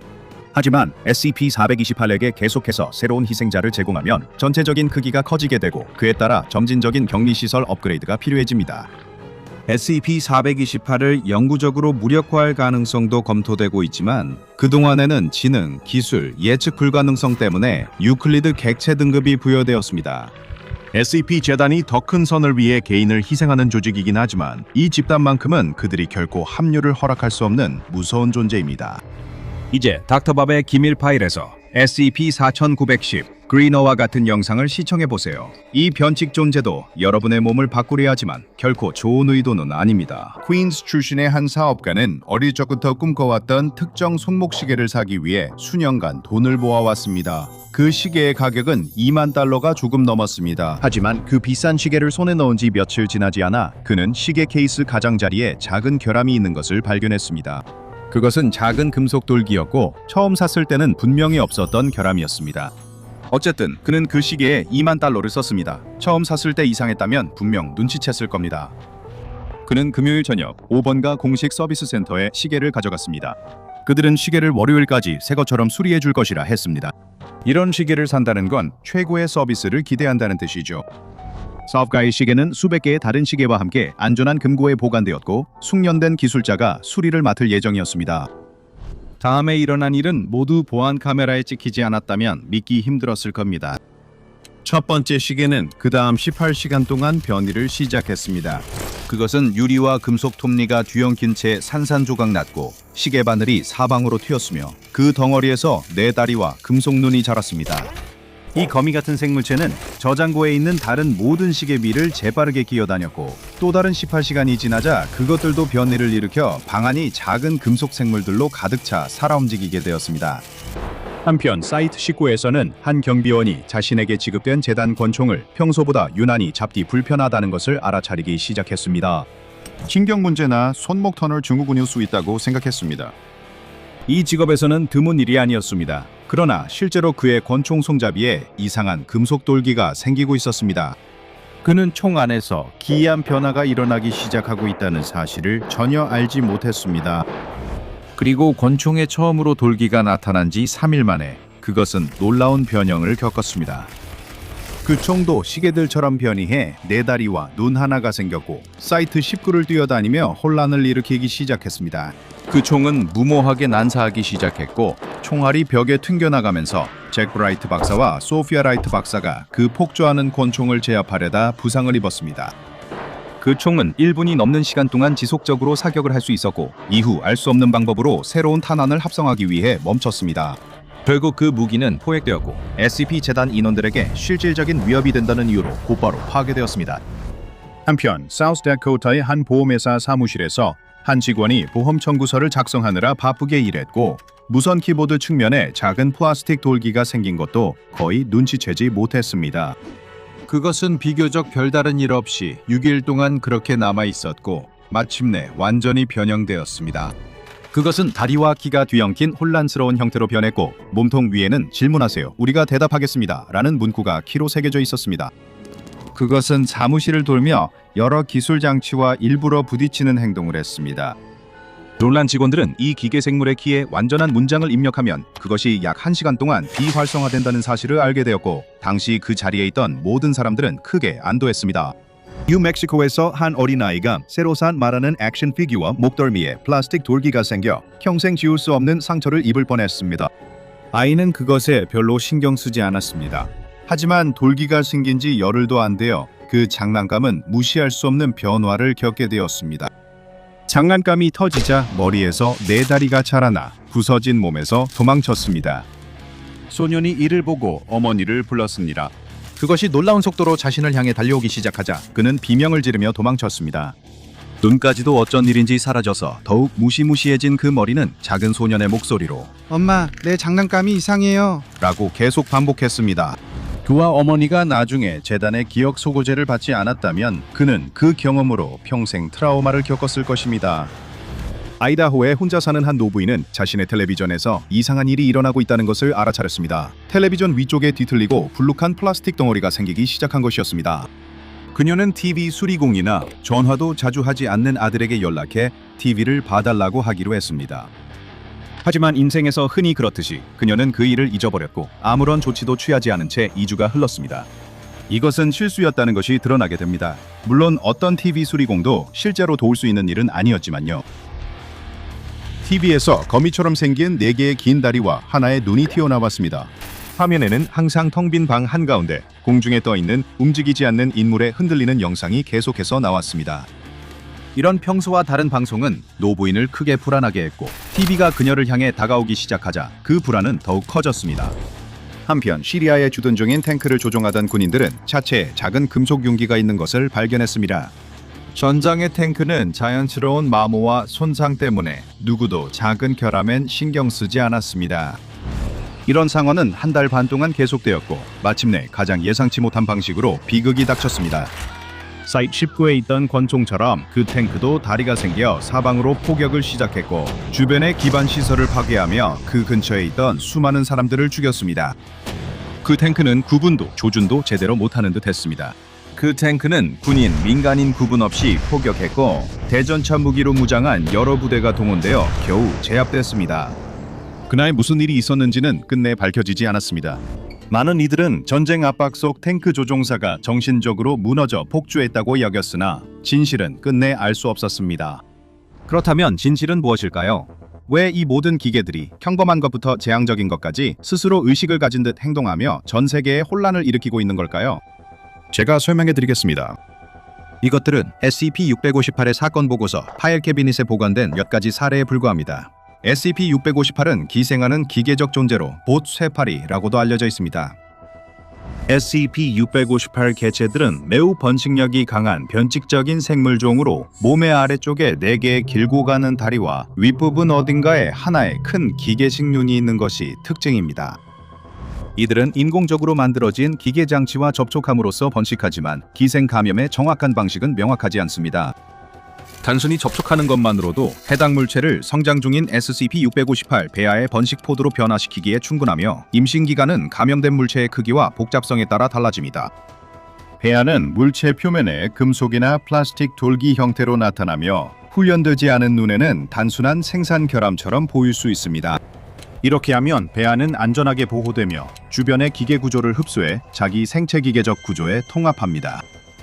참고로 봇플라이라는 이름은 마찬가지로 불쾌하고 비이상적인 기생 곤충인 오스트레리에서 따온 말장난입니다. 이 곤충은 자신의 알을 희생자의 살아있는 살에 심어 부화하고 성장한 뒤 결국 피부를 뚫고 나옵니다. 비이상적인 봇플라이와 SCP-658의 번식 방식의 유사성은 명백합니다. 이 개체들은 크기가 매우 다양해서 5×5mm 크기의 아주 작은 크기부터 수백 미터에 이르기까지 합니다. SCP-658 개체의 크기는 앞서 언급한 임신기간과 마찬가지로 전적으로 숙주 객체에 따라 달라집니다. 그리고 재단의 연구에 따르면 모든 복잡한 인공기계 장치는 기생감염에 취약한 것으로 나타났습니다. 휴대전화부터 전보 제트기까지 모든 기술이 658의 표적이 될 수 있습니다. 그리고 사건 파일에 기록된 목격자 진술에 따르면 각각의 SCP-658 개체 외형은 그것의 숙주가 된 기술을 반영합니다. 이러한 숙주 기술의 영향은 SCP-658의 행동에도 미치는 것으로 보입니다. 휴대전화나 손목시계처럼 더 온순한 물체는 마찬가지로 온순한 생명체가 되고 총기나 전투차량과 같은 무기는 더 공격적인 성향을 띠게 됩니다. 미군만 해도 수천 대의 차량과 그보다 더 많은 총기를 보유하고 있기 때문에 만약 SCP-658의 발생이 군사기지에서 통제불능 상태가 된다면 어떤 일이 벌어질지에 대한 우려가 자연스럽게 제기되고 있습니다. 현대사회에서 기술의 극심한 확산과 의존성 덕분에 SCP-658의 대규모 격리 실패는 재앙적인 수준의 기하급수적인 개체수 폭증으로 이어질 수 있습니다. SCP-재단은 SCP-658의 활동 징후가 나타나는지 매우 면밀하게 감시하고 있으며 특히 기술적으로 발전된 도시나 인구 밀집 지역에서 더욱 주의를 기울이고 있습니다. 연구 결과 이 생물들은 번식 능력을 더욱 높여주는 적응을 나타낼 수 있음이 입증되었습니다. 예를 들어 한 실험에서 SCP-658 개체 중 하나가 다른 개체를 임신시킬 수 있음이 입증되었습니다. 그 결과 그 개체는 8개의 다리와 2개의 눈을 가진 생물로 변형되었고 일반적으로 하나의 배아 대신 2개의 배아로 접촉한 모든 물체를 임신시킬 수 있게 되었습니다. 수석 연구원들은 이러한 658 교배 실험이 어디까지 진행될 수 있는지 직접 확인하는 것은 현명하지 않다고 판단했지만 이 역시 기하급수적으로 증가할 수 있다는 것은 당연한 일입니다. 하나의 초돌연변이 658 개체는 수백, 아니 수천 개의 배아로 더 큰 기술 장비들을 대량으로 임신시킬 수 있을 것입니다. 이렇게 작고 겉보기에는 무해한 생물이 얼마나 빨리 큰 문제가 될 수 있는지 알 수 있습니다. 모든 차량, 자동차, 트럭, 오토바이, 스쿠터, ATV, 밴, 험비, 탱크, 비행기, 헬리콥터, 스피드보트, 요트, 크루즈선, 전함까지 전구가 초초 돌연변이 SCP-658 개체가 되는 모습을 상상해 보세요. 그리고 모든 휴대폰, 노트북, 컴퓨터, 태블릿, TV, 프린터, 주방 가전제품, 총기까지 전부가 SCP-658 배아에 감염되어 그 무리에 합류하는 모습을 상상해 보세요. 우리 모두, 그리고 SCP 재단까지도 이 기술과 그 외 수많은 것들에 얼마나 의존하고 있는지를 생각해보면 SCP-658에 통제되지 않은 확산이 우리가 알고 있는 세상을 완전히 바꿔놓을 것이란 점은 분명합니다. 이것은 SCP 재단의 임무가 얼마나 중요한지 다시금 일깨워줍니다. 겉보기에 무해한 SCP도 최악의 경우 매우 암울한 결과를 낳을 수 있습니다. 이 변칙 현상이 기계적 특성이 있어 SCP 재단 요원들은 부서진 신의 교회 및 그들의 불법 활동과의 모든 연관성을 조사하고 있습니다. SCP-658에 대한 격리 절차는 매우 명확합니다. 어느 축이든 50cm를 넘지 않는 SCP-658 개체는 작은 SCP-658 샘플로 간주되며 실험에 사용되지 않을 때는 반드시 강철 상자에 단독으로 보관해야 합니다. 특수 격리 절차에 따르면 상자는 반드시 저기술 방식으로 닫혀 있어야 하며 여기서 말하는 저기술이란 정말로 기본으로 돌아가는 것을 의미합니다. 끈이나 덕트 테이프가 상자를 잠가두는 데 선호되는 방법이며 일부 연구원들은 무거운 책으로 뚜껑을 눌러두는 것을 더 선호하기도 합니다. 더 복잡한 잠금 장치가 있는 것은 모두 SCP-658에 의해 배아가 심어질 수 있으며 이는 격리를 완전히 무력화시킵니다. 50cm보다 큰 658 샘플은 재단 요원에 의해 확보되는 즉시 가능한 한 빨리 파기해야 합니다. 이 현장에서 즉시 파기하라는 명령은 의도적인 실험 상황이 아닌 경우 SCP-658에 감염된 모든 기기에도 적용됩니다. 격리 중 개체수 증가를 방지하기 위해 확보된 모든 SCP-658 샘플은 SCP-658 배아를 유지할 수 있는 모든 인공장치로부터 최소 3m 이상 떨어진 곳에 보관해야 합니다. 적용 대상이 확실하지 않을 경우 연구원과 경비원은 유클리드로 분류된 이 변칙 개체에 항상 신중을 기하라는 지시를 받았습니다. 결국 SCP-658뿐만 아니라 모든 SCP에 있어서도 나중에 후회하는 것보다 안전을 우선하는 것이 훨씬 낫기 때문입니다. 엄지가 장전된 권총의 해머를 뒤로 젖힙니다. 추위를 막기 위해 두껍고 따뜻한 코트와 스웨터를 여러 겹 껴입었음에도 불구하고 머셔는 여전히 자신의 가슴에서 심장이 쿵쾅거리는 것을 느낄 수 있습니다. 팀과 함께한 오랜 훈련의 모든 시간이 바로 이 순간을 위해 있었습니다. 그는 고삐를 세게 잡고 있고 그의 발 아래 썰매 반대편엔 8마리의 개가 매여 있습니다. 이제 곧 시작될 참입니다. 빵! 출발 신호 총소리가 울리자마자 16쌍의 발, 이 알래스카의 차가운 눈 위를 질주하기 시작합니다. 머셔는 앞에 썰매에서 튀는 눈송이를 보며 자신의 개들을 더 세게 빠르게 달리라 격려합니다. 경주가 시작됐고 그는 반드시 이기겠다고 다짐합니다. 그러다 갑자기 그는 신경을 거슬리게 하는 거친 목소리가 자신을 부르는 것을 듣습니다. 그 목소리는 그의 주의를 경주에서 돌리려고 합니다. 그는 시야의 한쪽 끝에서 또 다른 개 무리가 움직이며 또 다른 썰매를 자신의 썰매 옆으로 끌고 오는 것을 알아챕니다. 그들은 그를 들이받아 그의 썰매를 코스에서 벗어나게 하려고 하지는 않겠지만 머셔는 여전히 그들이 추월을 시도할 것이라고 예상합니다. 그래서 그는 동료 경쟁자를 힐끗 쳐다봅니다. 그리고 스카프 아래에서 그는 다른 썰매를 모는 사람이 누구인지 보고 턱이 떨어질 정도로 놀랍니다. 그럴 리가 없어. 저 정도의 불을 가진 사람이 눈 덮인 곳에서 개썰매 경주에 참가한다는 건 전혀 말이 안 돼. 하지만 스키곡을 아래로도 그 개썰매꾼은 자신이 보고 있는 사람이 누군지 확신합니다. 바로 그 사람이에요. 옆 썰매에서 미소 지으며 개썰매꾼에게 손을 흔듭니다. 한 가지 생각이 그의 머리를 스칩니다. 저 사람이 일론 머스크인가? 그 괴짜 억만장자는 썰매꾼에게 겨울 코트에 후드를 내리라고 신호합니다. 아직도 자신의 눈을 완전히 믿지 못하고 자신이 보고 있는 것에 대한 논리적인 설명조차 떠올릴 수 없는 썰매꾼은 남자가 무슨 말을 하는지 들을 수 있도록 후드를 다시 젖히게 됩니다. 그의 미소는 부자연스럽고 지나치게 억지스러워 마치 정상적인 인간의 표정을 흉내내려고 너무 애쓰는 것처럼 보입니다. 썰매꾼이 후드를 내리는 순간 그는 그 기이하게 익숙한 목소리를 다시 듣게 되고 남자는 곧바로 물건을 팔기 시작합니다. 그는 그 기괴한 뇌칩 중 하나를 그에게 팔려고 합니다.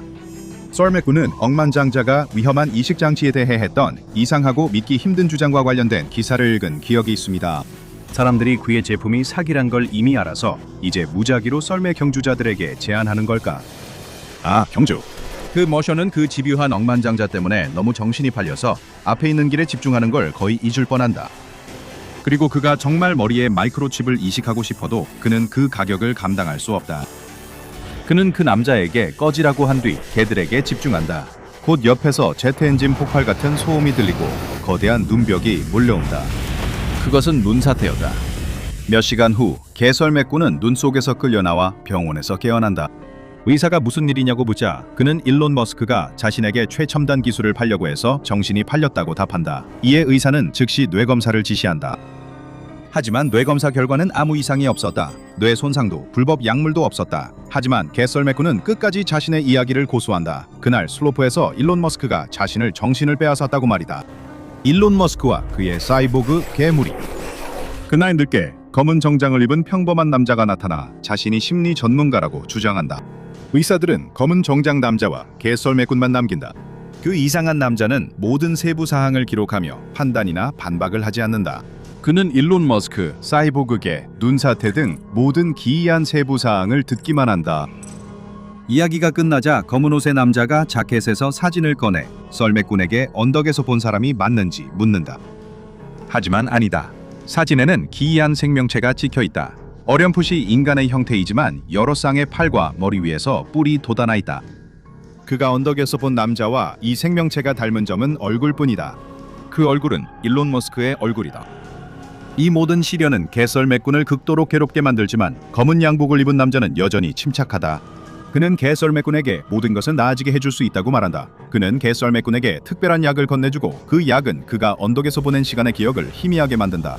그것은 어렴풋이 기억나는 꿈처럼 낯설고 멀게 느껴진다. 하지만 그렇다고 실제가 아니란 뜻은 아니다. 구매자주의라는 경고는 항상 적용되지만 특히 의심스러운 주장으로 유명한 사업가에게서 아니면 적어도 그 사업가와 매우 닮은 사람에게서 물건을 살 때는 더욱 그렇다. SCP 재단 직원들 사이에서 일론 머시라고 불리는 SCP-3710을 만나보자. 이제 SCP-3710은 단일 개체가 아니라 함께 나타나 SCP로 분류되는 이상 현상들의 집합이다. 각각은 그저 하나의 구성 요소일 뿐이지만 이 모든 것들이 합쳐지면 재단 목록 중에서도 가장 기이한 이상 현상 중 하나가 탄생한다. 주로 SCP-3710은 8마리의 개 무리로 이루어져 있다. 물론 이 개들은 동매 보호소에서 볼 수 있는 평범한 강아지들이 아니다. 이들은 매우 변칙적이다. 이 특이한 강아지들 각각은 광범위하게 사이버네틱 강화가 되어 있으며 심지어 SCP-2624를 구성하는 개들과도 매우 흡사하다. SCP-2624는 이상한 사이버네틱 우주견이다. 정확히 어느 정도로 강화된 걸까? 기술적인 사양을 원한다면 소형화된 랩터 로켓 추진 장치가 달려있다고 하면 어떨까?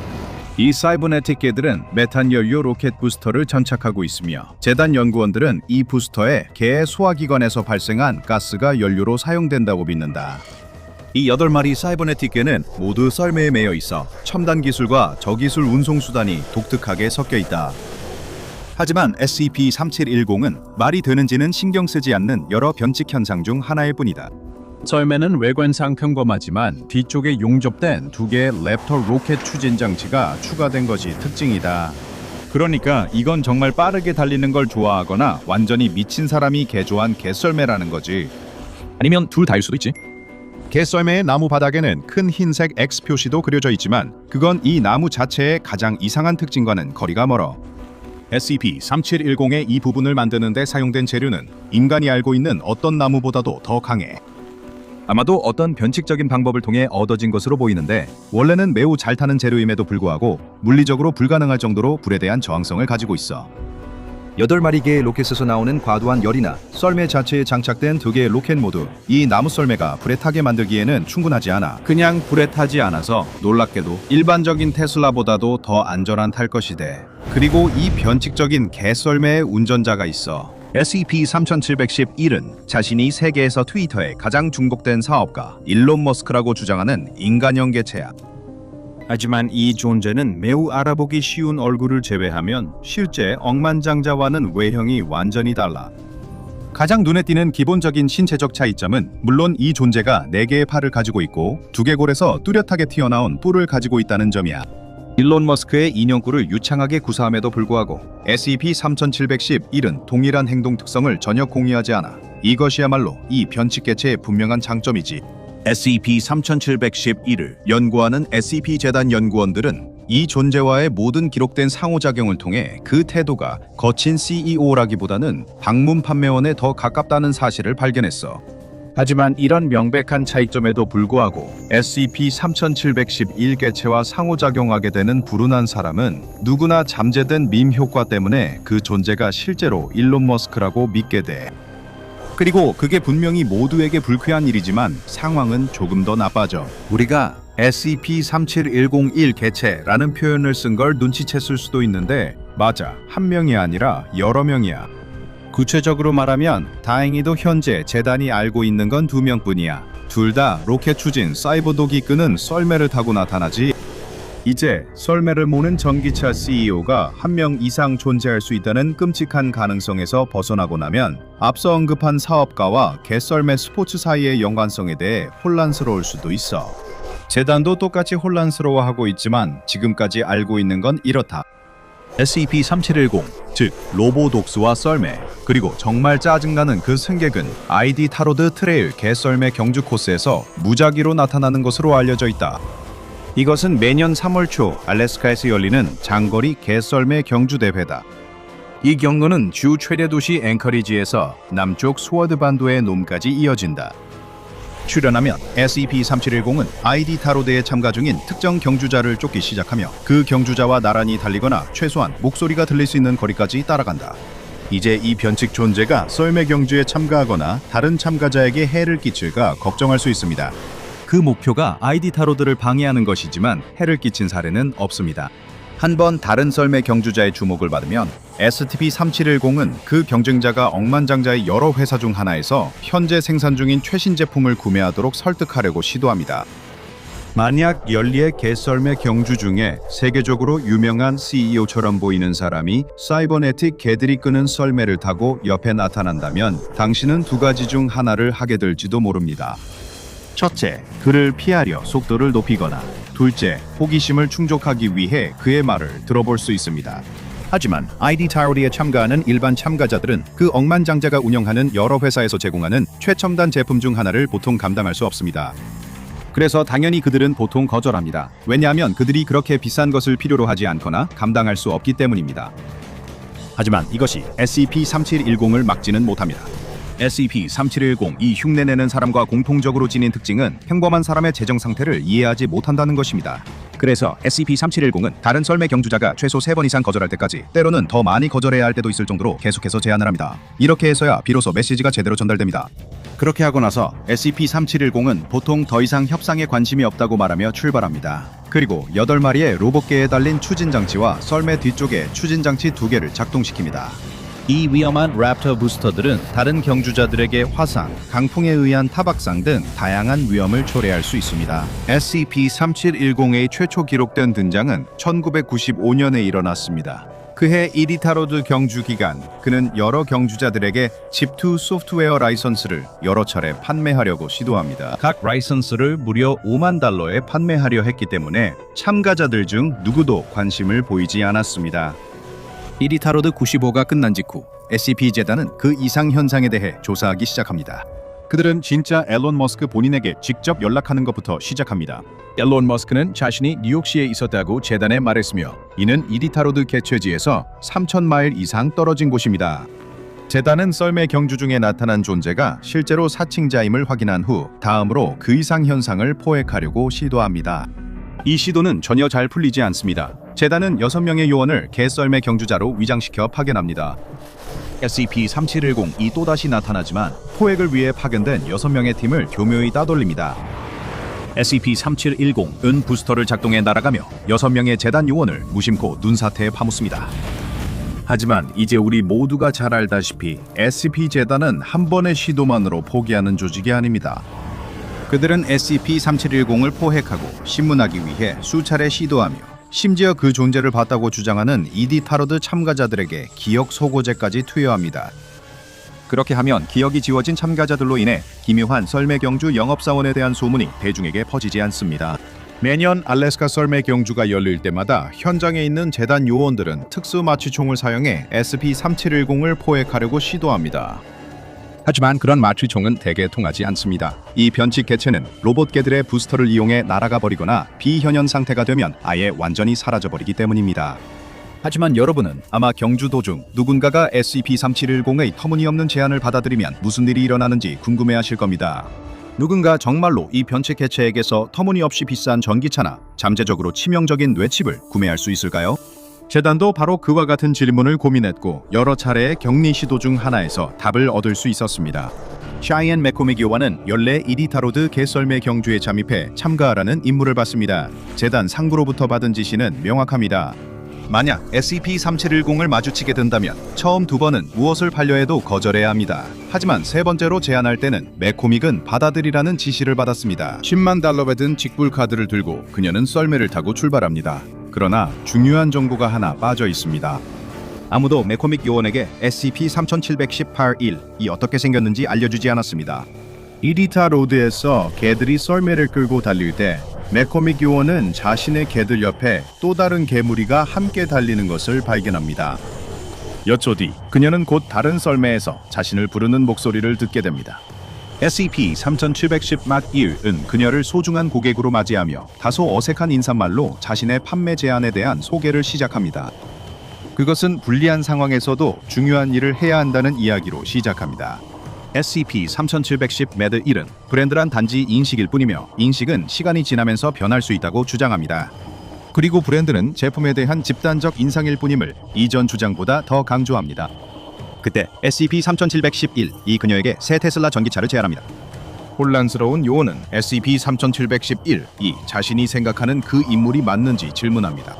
그 존재는 자신이 정말로 그 유명한 사업가임을 주장합니다. 또한 자신이 주장하는 인물이 아니라면 스페이스X 정책을 위반하는 것이라고 말한 뒤 재단 요원에게 20만 달러가 넘는 테슬라를 제안합니다. 그녀가 제안을 거절하고 자신은 그럴 여유가 없다고 말하자 그 존재는 가격을 15만 달러로 낮춥니다. SCP-3711은 또한 헨리 포드가 처음으로 대중에게 저렴하고 신뢰할 수 있는 자동차를 제공했을 때 이를 거부하고 마릉을 선호한 사람들이 있었다고 주장합니다. 요원은 이전에 받은 지시에 따라 그 존재에게 다시 한번 가격이 너무 비싸다고 말합니다. 실제 일론 머스크가 사용하는 것과 거의 같은 정당화를 사용하여 SCP-3711은 매력적인 제품을 제공한다는 것은 프리미엄 가격을 받는 것이라고 설명합니다. 하지만 그 후 요원 매코믹에게 세 번째로 더 낮은 가격인 5만 달러를 제안합니다. 그것은 그녀가 다음 날 새 테슬라를 운전할 수 있다는 거창한 약속도 합니다. 지시받은 대로 요원은 훨씬 더 낮은 가격을 받아들입니다. 거래의 감사의 뜻으로 상품을 파는 이상 현상은 그녀의 구매에 추가 보너스까지 포함시킵니다. 그것은 요원에게 평생 한 번뿐인 추가 혜택을 주겠으며 다른 전기차 구매에선 좀처럼 볼 수 없다고 합니다. SCP-3711은 매코믹 요원과 그녀의 썰매견 팀 모두에게 사이버네틱 로켓 추진 강화 장치를 제공하겠다고 주장합니다. 그것은 그녀에게 첫 단계로 물리적으로 불가능한 것을 설정하라고 말합니다. 다음엔 사이버네틱 수술이 진행될 수 있습니다. 요원이 무슨 일이 벌어지고 있는지 의아해할 틈도 없이 어떤 일이 벌어져 그녀는 갑자기 흔적도 없이 사라집니다. 매코믹 요원과의 연락이 끊긴 후 재단은 혼란에 빠집니다. 재단은 알래스카 이디타로드 지역의 매코믹 요원 마지막 위치로 회수팀을 파견합니다. 요원들은 그녀의 마지막으로 기록된 GPS 신호를 따라가지만 그녀가 어디로 갔는지 또는 무슨 일이 있었는지에 대한 아무런 증거도 찾지 못합니다. 그녀의 썰매를 끌던 개들조차도 어디에도 없습니다. 수색팀이 매코믹 요원에 버려진 썰매를 길 한가운데서 발견하는 순간 그녀가 살아서 무사히 발견될 거라는 희망은 완전히 사라집니다. 요원과 SCP-3711 사이의 상호작용이 담긴 오디오 녹음 외에는 그 일이 실제로 일어났다는 것을 증명할 수 있는 다른 증거는 단 하나뿐입니다. 재단 요원들은 매코믹 요원의 실종일과 동일한 날에 은행 송금이 이루어진 것을 발견합니다. 송금된 금액은 5만 달러로 SCP 재단의 위장 회사에서 테슬라 주식회사의 판매 계좌로 보내진 것입니다. 사건 이후 3주 동안 아무런 변화도 없었고 실종된 요원의 흔적도 SCP-3710의 재둔장도 없었습니다. 어느 날 SCP 재단 모니터에서 멀리 있는 작은 전멸 신호가 포착됩니다. 지도에 깜빡이는 점이 나타났지만 그곳은 아무도 무언가를 찾으리라 예상하지 못한 위치였습니다. 매코믹 요원의 GPS 추적기가 다시 작동합니다. 하지만 그녀는 이제 알래스카에 없습니다. 대신 재단에 전달된 신호에 따르면 그녀는 5,500마일 이상 떨어진 타히티에 있습니다. 재단은 그녀의 정확한 위치를 삼각 측량하기 위해 서두르고 회수팀이 그녀의 좌표로 파견됩니다. 그녀는 프랑스령 포리네시아 섬의 서쪽 해안, 태평양의 얕은 바다 어딘가에 있는 것으로 보입니다. 팀은 그 위치로 서둘러 이동합니다. 만약 충분히 빨리 도착한다면 동료 재단 요원이 아직 살아있을 것이라고 기대하지만 그들 중 누구도 실제로 무엇을 발견하게 될지 예측할 수는 없었습니다. GPS 위치 추적기를 따라가던 팀은 테슬라 모델 3를 발견합니다. 이 차량은 그들이 발견한 시점으로부터 몇 달 뒤에나 출시될 예정이었던 차였습니다. 즉시 회수 전문가들이 차량을 조사하며 실종 재단 요원의 흔적을 추가로 수색합니다. 그리고 그들은 곧 그녀를 발견합니다. 맥코믹 요원은 전기차 트렁크 안에서 살아있지만 실종됐을 때와는 정확히 같은 상태는 아닙니다. 그녀를 발견한 이들에게 충격을 준 것은 맥코믹 요원이 심각하고 침습적인 사이버네틱 수술 개조를 받았다는 점입니다. 그런 강화에 관심 있는 사람이라면 로켓 발사 기계의 팔, 숨겨진 칼날, 인간 눈에 보이지 않을 정도로 빠르게 달릴 수 있게 해주는 척추 장치를 기대할 수 있습니다. 하지만 재단 요원 샤이앤 맥코믹은 운이 좋지 않았습니다. 그녀의 아래턱 전체와 식도까지 랩터 추진 장치로 교체되었습니다. 실종된 요원의 기계적 개조를 담당한 사람이 맥코믹 요원의 이마에 손글씨로 쓴 쪽지를 붙여두었는데 그 쪽지에는 테슬라 주식회사에서 구매해 주셔서 감사합니다 라고 적혀 있었습니다. 귀하의 대표자를 이런 상황에서 돌려보내게 된 점 깊이 유감스럽게 생각합니다. 그들이 구두 구매 계약 제1조 3항에 명시된 대로 합의된 개의 개조 작업을 막으려다 사고가 발생했습니다. 구매 시 고객은 스페이스X의 엔셀라두스 탐사를 위한 추진 개조를 위해 소유한 모든 개를 양도해야 합니다. 그 매무는 고객 만족도 설문조사 링크로 끝납니다. 재단 전문가들은 나중에 이 URL이 인지재해적 위협이라는 사실을 발견합니다. 또한 그 메모에는 요원이 테슬라 스페이스X 로켓 도그 이니셔티브에 기부한 돈과 개에 대한 감사도 적혀 있었습니다. 그는 테슬라에서 다시 쇼핑하길 바란다고 말하며 메모는 악명 높은 CEO의 익숙한 이름으로 서명되었습니다. 다음에 ID 타로드가 다시 시작되고 이전과 마찬가지로 SCP-3710 이 평소처럼 다시 등장합니다. 하지만 이번에는 약간의 차이가 있습니다. 이제 원래의 SCP-3711과 똑같은 두 번째 개체가 함께 나타나고 그 역시 사이버네틱 개조화된 개들과 로켓 추진 썰매를 갖추고 있습니다. 이 새로운 개체의 썰매를 끄는 개팀은 1년 전 맥코믹 요원의 썰매를 끌었던 개들에 대한 묘사와 일치합니다. 하지만 물론 이 개들 역시 랩터 추진 장치를 이식받기 위해 똑같은 사이버네틱 수술을 받은 것으로 보입니다. SCP 재단의 연구원들은 SCP-3710 이 주로 두 가지 이유로 ID 타로드 경주 중에 나타난다고 추론합니다. 첫째, 이 경로는 알래스카 눈 덮인 툰드라를 지나는 외딴 길이라 참가 썰매 경주자와 개들 외엔 목격자가 드뭅니다. 또 다른 이유도 있습니다. 바로 그 개들입니다. 이 썰매견들이 겪는 극심한 신체 훈련을 고려할 때 이들은 SCP-3710의 잔인하고 과학적이며 승인되지 않은 사이버네틱 실험의 이상적인 대상이 되는 것 같습니다. 옛 속담에 구매자는 항상 조심하라고 합니다. 또 자신이 천재라고 주장하는 사람에게선 아무것도 사지 않는 것이 좋습니다. 여기는 미국의 외딴 시골 금요일 밤입니다. 전국의 수많은 작은 농촌 마을들과 다를 바 없는 곳이죠. 여기에는 잡화점이 있고 집에서 안 해먹고 좀 분위기 내고 싶을 때 가는 동네 식당이 있으며 신호등은 하나뿐이고 넓은 들판이 끝없이 펼쳐져 있습니다. 어떤 사람들은 이런 곳을 정겹다고 부릅니다. 다른 사람들은 좀 더 독한 표현을 쓰기도 하죠. 하지만 말썽을 부리고 주말을 시작하려는 이 동네의 10대들에게 이 마을을 표현할 말은 딱 하나뿐입니다. 지루하다는 거죠. 앉아서 수다 떨고 카페인에 취할 수 있는 커피숍도 없고 몰래 들어가 볼 만한 바나 나이트클럽도 없습니다. 밤 9시 이후까지 문을 여는 식당도 없습니다. 영화 보러 가는 건 꿈도 못 꿉니다. 가장 가까운 영화관도 차로 1시간 넘게 걸립니다. 그래서 놀러 갈 곳이 없다 보니 이 마을의 10대들은 주말을 보내 몇 가지 방법을 찾게 됐습니다. 누군가의 지하실에서 영화 보면서 빈백 의자에 옹기종기 모여 앉아 집에 있는 간식들을 뒤져 먹을 수 있습니다. 모두 픽업 트럭에 타고 마을을 돌아다니다가 피곤해질 때까지 드라이브할 수 있습니다. 외진 숲에서 모닥불을 피우며 산불이 나지 않길 바라며 시간을 보낼 수도 있습니다. 아니면 마을 곳곳에서 대체로 해롭지 않은 장난을 치고 다닐 수도 있습니다. 가끔 집을 화장지로 뒤덮거나 할로윈엔 누군가의 현관에서 재고 랜턴을 훔치기도 합니다.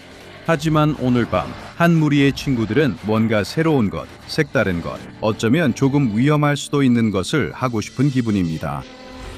두 남자아이와 여자아이가 지하실 소파에 앉아 TV를 볼 때 여자아이가 그 아이디어를 제안합니다. 이번 금요일 밤에는 소를 넘어뜨리러 가보는 게 어떻겠냐고 말이죠. 처음에 두 남자아이는 망설입니다. 소를 넘어뜨려 본 적이 없기 때문입니다. 사실 그들 중 아무도 소를 넘어뜨린 사람을 모릅니다. 소문은 들었지만 실제로 본 적은 없고 친구의 사촌 얘기일 뿐이었습니다. 두 소년 중 키가 작은 아이가 소를 넘어뜨리면 소가 다칠까 걱정하자 다른 아이는 자신들이 소보다 작고 가벼워 오히려 자신들이 다칠 것이라고 답합니다. 소녀가 두 소년을 제치고 방의 주도권을 다시 잡아 말합니다. 그녀는 어릴 때부터 늘 그 무리의 리더였습니다. 그녀는 항상 크고 말도 안 되는 아이디어를 내놓고 나머지 둘은 반대할 때도 있지만 결국엔 항상 따라가게 됩니다. 그리고 보통은 모든 일이 잘 풀리죠. 누군가는 팔이 부러질 수도 있지만 결국 멋진 이야기를 얻죠. 오늘 밤도 예외는 아닙니다. 소년들은 항의했지만 결국 그녀의 계획에 따르기로 합니다. 금요일 밤 해가 지고 세 친구는 소를 넘어뜨리러 나갑니다. 그래서 그들은 그림자에 더 잘 섞이기 위해 모두 검은 옷으로 갈아입고 키가 큰 소년의 피걱 트럭에 올라타 외딴 흙길을 따라 젠킨스 영감의 농장으로 향합니다. 저 들판에는 넘어뜨리기 딱 좋은 소들이 많이 있을 것입니다. 그들은 젠킨스 영감이 헤드라이트를 보고 예상치 못한 방문객들이 소를 넘어뜨리려고 몰래 들어오는 것을 알아차리지 못하게 농장에서 5분 정도 떨어진 곳에 차를 세웁니다. 그들은 밤 어둠을 틈타 농장 쪽 도로를 따라 몰래 움직입니다. 그들이 농장에 다가가자 일행은 들판의 소 실루엣을 볼 수 있습니다. 완벽합니다. 하지만 그들이 다가가자 갑자기 낮은 윙윙 소리가 들립니다. 처음엔 소리의 위치를 몰랐지만 울타리에 가까워질수록 윙윙거림이 점점 커지는 걸 곧 알게 됩니다. 키가 더 작은 소년이 시험삼아 집게 손가락으로 울타리를 만져보고는 곧바로 후회합니다. 지직 소리와 함께 전기가 그의 몸을 타고 흐르자 소년은 비명을 지르며 뒤로 물러납니다. 젠킨스 영감님이 자신의 재산을 지키려고 전기 울타리를 설치한 것이 분명합니다. 보통 울타리였다면 그냥 타고 넘어갔겠지만 이제는 감전될 각오가 아니라면 그럴 수 없습니다. 그들이 계획을 실행해서 소를 넘어뜨리려면 울타리를 피할 방법을 찾아야 합니다. 키가 큰 소녀는 이제 그만두고 집에 가서 무서운 영화나 보자고 제안합니다. 하지만 나머지 두 명은 동의하지 않습니다. 만약 지금 첫 번째 장애물에서 포기한다면 오늘 밤은 허비한 것일 뿐만 아니라 자신들이 겁쟁이라는 것도 증명하는 셈이 됩니다. 그들은 겁쟁이가 아닙니다. 그들은 소를 넘어뜨리는 사람들이에요. 울타리를 뚫고 들어가는 방법을 알면 그렇게 될 거예요. 그 소녀는 머릿속에 불이 켜진 듯 손가락을 튕깁니다. 근처 어딘가에 울타리에 전력을 공급하는 발전기가 있을 거예요. 그걸 찾으면 발전기를 꺼 울타리를 넘고 소를 넘어뜨려 도망칠 수 있어요. 아무도 모를 거예요. 물론 소는 알겠지만요. 키가 작은 소년이 손을 들어 말을 끊고 낯선 농장에서 한밤중에 어떻게 발전기를 찾을 수 있냐고 묻습니다. 그 소년은 전기 소리를 따라 가장 크게 들리는 곳을 찾으면 된다고 간단히 설명합니다. 밖이 어두우면 청각이 평소보다 더 예민해질 거라고 합니다. 소년들은 그 철벽 같은 논리에 반박할 수 없어서 소리를 따라가기로 동의합니다. 청소년들은 전기 소리의 윙윙거림을 얼마나 따라갔는지 정확히 알 수 없지만 오래 걸어 다리가 아프고 시간이 지날수록 발이 무거워지고 있습니다. 가로등이나 도시의 불빛이 전혀 없어서 자신들이 농장과 어디쯤에 있는지 방향을 잡거나 위치를 파악하는 것이 어렵습니다. 말조차 구름 뒤로 숨어버려서 세 사람은 끝이 보이지 않는 광활하고 짙은 어둠 속에 남겨졌습니다. 이들이 트럭으로 돌아갈 수 있을까요? 이들이 아직도 농장에 있는 걸까요? 농장에 있는 게 확실해요. 발전기 소리가 밤새 어느 때보다 더 크게 들려서 분명 가까워지고 있어요. 그 소녀는 휴대폰을 꺼내 손전등을 켜고 발전기가 숨겨져 있을 만한 창고나 다른 구조물이 있는지 앞쪽을 비추며 주변을 살펴봅니다. 대신 그녀는 훨씬 더 흥미로운 것을 발견합니다. 약 3m 앞 풀밭에서 풀을 뜯고 있는 소의 실루엣이 보입니다. 그녀는 동료들을 낮게 부르며 손짓해 가까이 오라고 하고 소를 가리킵니다. 결국 그들은 농장에 오게 된 것 같습니다. 어둠 속에서 미처 눈치채지 못한 채 우연히 지나들어온 뒷문이 있었던 것 같습니다. 어쨌든 상황은 점점 나아지고 있습니다. 이제 그들이 여기 온 목적을 이룰 시간입니다. 소가 자고 있지 않으니 조용히 하고 조심스럽게 다가가야 합니다. 소가 그들을 등지고 있긴 하지만 경계하고 있는 소를 상대로는 기습 효과를 크게 기대할 수 없습니다. 소가 그들을 보고 놀라면 도망칠 수도 있습니다. 그녀가 소년들에게 조용히 하라고 한 뒤 모두 소 쪽으로 다가갑니다. 소에서 1.5m쯤 떨어졌을 때 키 큰 소년은 발이 축축하고 물컹한 것에 빠진 걸 느낍니다. 그는 자신이 방금 밟았다고 생각하는 것을 실제로 밟지 않았기를 속으로 조용히 기도하지만 냄새가 코를 가득 채우자 불행하게도 정말로 소똥을 밟았다는 것을 깨닫습니다. 그는 역겨움과 좌절감에 비명을 지르고 친구는 난처해합니다. 소가 멈춰서 천천히 고개를 그들 쪽으로 돌립니다. 아이들이 처음 보는 것은 어둠을 가르며 번쩍이는 갑작스러운 빛으로 잠시 동안 눈이 멀 정도입니다. 눈이 익숙해지자 아이들은 그것이 하나의 빛이 아니라 소의 머리가 있어야 할 자리쯤에서 나오는 두 개의 밝은 불빛임을 알게 됩니다. 아니요, 전혀 그 근처가 아닙니다. 말도 안 되지만 빛이 소 머리에서 직접 나오고 있습니다. 10대들은 기괴한 생물체에서 멀어지며 뒤로 물러섭니다. 그들의 눈이 적응해 이제 평범한 소라로 착각했던 것을 제대로 볼 수 있습니다. 이것은 살과 피로 이루어진 동물이 아닙니다. 그들 앞에 있는 생물체는 단단한 금속으로 만들어졌습니다. 눈은 전구이고 머리에는 황동뿔이 달려 있습니다. 다리 끝에는 발굽 대신 바퀴가 달려 있습니다. 10대들이 앞서 발전기 소리라고 여겼던 윙윙거림은 사실 그 생물체 몸 자체에서 나는 듯합니다. 그리고 그중 어느 것도 가장 무섭진 않습니다. 아니요, 이 금속 괴물에서 가장 무서운 것은 입 주위의 짙은 붉은 얼룩입니다. 소녀는 휴대폰 손전등으로 괴물 근처를 비추다 그것이 무언가를 먹고 있음을 알아차립니다. 그러나 먹던 것은 풀이 아니었습니다. 괴물은 땅에 누운 코요테 사체를 뜯어먹고 있습니다. 적어도 소녀는 그것이 코요테였을지도 모른다고 생각합니다. 사체는 거의 다 뜯겨나가고 피로 얼룩진 뼈만이 남아 있습니다. 이 괴물이 코요테를 사냥한 걸까? 이 괴물이 코요테를 죽인 걸까? 확실히 그 괴물은 코요테의 시체를 먹는데 아무런 거리낌이 없었던 것 같습니다. 그 충격적인 광경에 소녀는 현실로 돌아오고 혀끝에 아드레날린 때문에 쇠맛이 돈다. 이건 지금 현실에서 일어나고 있는 정말 나쁜 일이야. 금요일 밤을 헛되이 보내지 않으려던 건 이제 잊어야 한다. 중요한 건 오늘 밤을 살아서 넘기는 것이다. 그 소녀는 친구들 각각의 팔을 잡아당겨 괴물로부터 멀리 끌어낸다. 육식성 소 로봇 따위는 그들이 원했던 게 아니었고 그들은 가능한 한 빨리 트럭으로 돌아가야 한다. 그들이 미친 듯이 팔과 다리를 움직이며 달릴 때 10대들은 소 괴물이 자신들을 쫓아오지 않는다는 사실에 안도감을 느낀다. 그들은 잠시 멈췄다가 곧 다시 그 소리를 듣는다. 그 윙윙거리는 소리가 발전기 소리가 아님을 이제야 깨닫는다. 그 소리는 점점 커지고 가까워진다.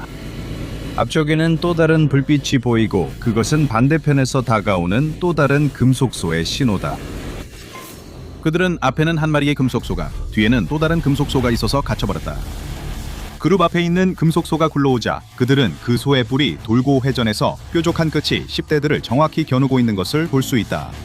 뿔끝이 산탄총 총구처럼 보일 때까지 열렸다. 서로 신호를 주고받을 필요도 없다. 친구들은 모두 다시 달릴 시간이라는 걸 알고 두 금속소로부터 멀리 떨어진 옆길로 달려나간다. 그들 뒤에서 총성이 울리는 소리가 들리고 키 큰 소녀는 무언가가 자신의 왼쪽 귀를 스치며 지나가는 것을 느낀다. 이 육식성 금속소들도 총을 가지고 있는 건가? 이건 정말 너무하다. 그들은 달리면서 몸을 낮추어 총알을 피한다. 만약 그들이 다치거나 넘어지면 금속소의 다음 먹잇감이 될 거라는 걸 알고 있다. 모퉁이를 돌자 10대들은 그날 밤 가장 아름다운 광경을 본다. 트럭이 같은 자리에 주차되어 있다. 그들이 돌아왔다. 그들은 문을 열고 들어서자마자 잠근다. 키 큰 소년이 시동을 걸고 그들이 농장을 빠져나가며 속도를 내자 10대들은 겨우 뒤에 있는 금속소들을 볼 수 있다. 그들의 빛나는 눈이 백미러 속에서 점처럼 변해간다. 그들은 그 밤에 대해 다시는 말하지 않기로 약속한다. 어차피 아무도 그들을 믿지 않을 거다. 이 아이들은 운이 좋았다. 모두가 SCP-6854와의 조우에서 살아남는 것은 아니다. SCP-6854는 보스트말이나 소과 유사한 생체기계 개체종이다. 기초재단이 파악한 바로는 이들의 개체수는 드물지만 북아메리카 대륙 전역에 흩어져 존재한다. SCP-6854 개체들은 외부 껍질이 정체를 알 수 없는 금속 합금으로 이루어져 있으며 이는 스테인리스강과 가장 유사하다. 이 생물의 내부는 기어와 톱니바퀴로 이루어져 있으며 가황곰으로 구성된 장기 시스템도 가지고 있다. 이 생물들은 두개골에 붙은 한 쌍의 탄소 필라멘트 전구로 볼 수 있으며 이 전구가 눈 역할을 한다. 전원 공구번이 없어도 이 전구들은 생물이 자고 있지 않으면 항상 켜져 있다.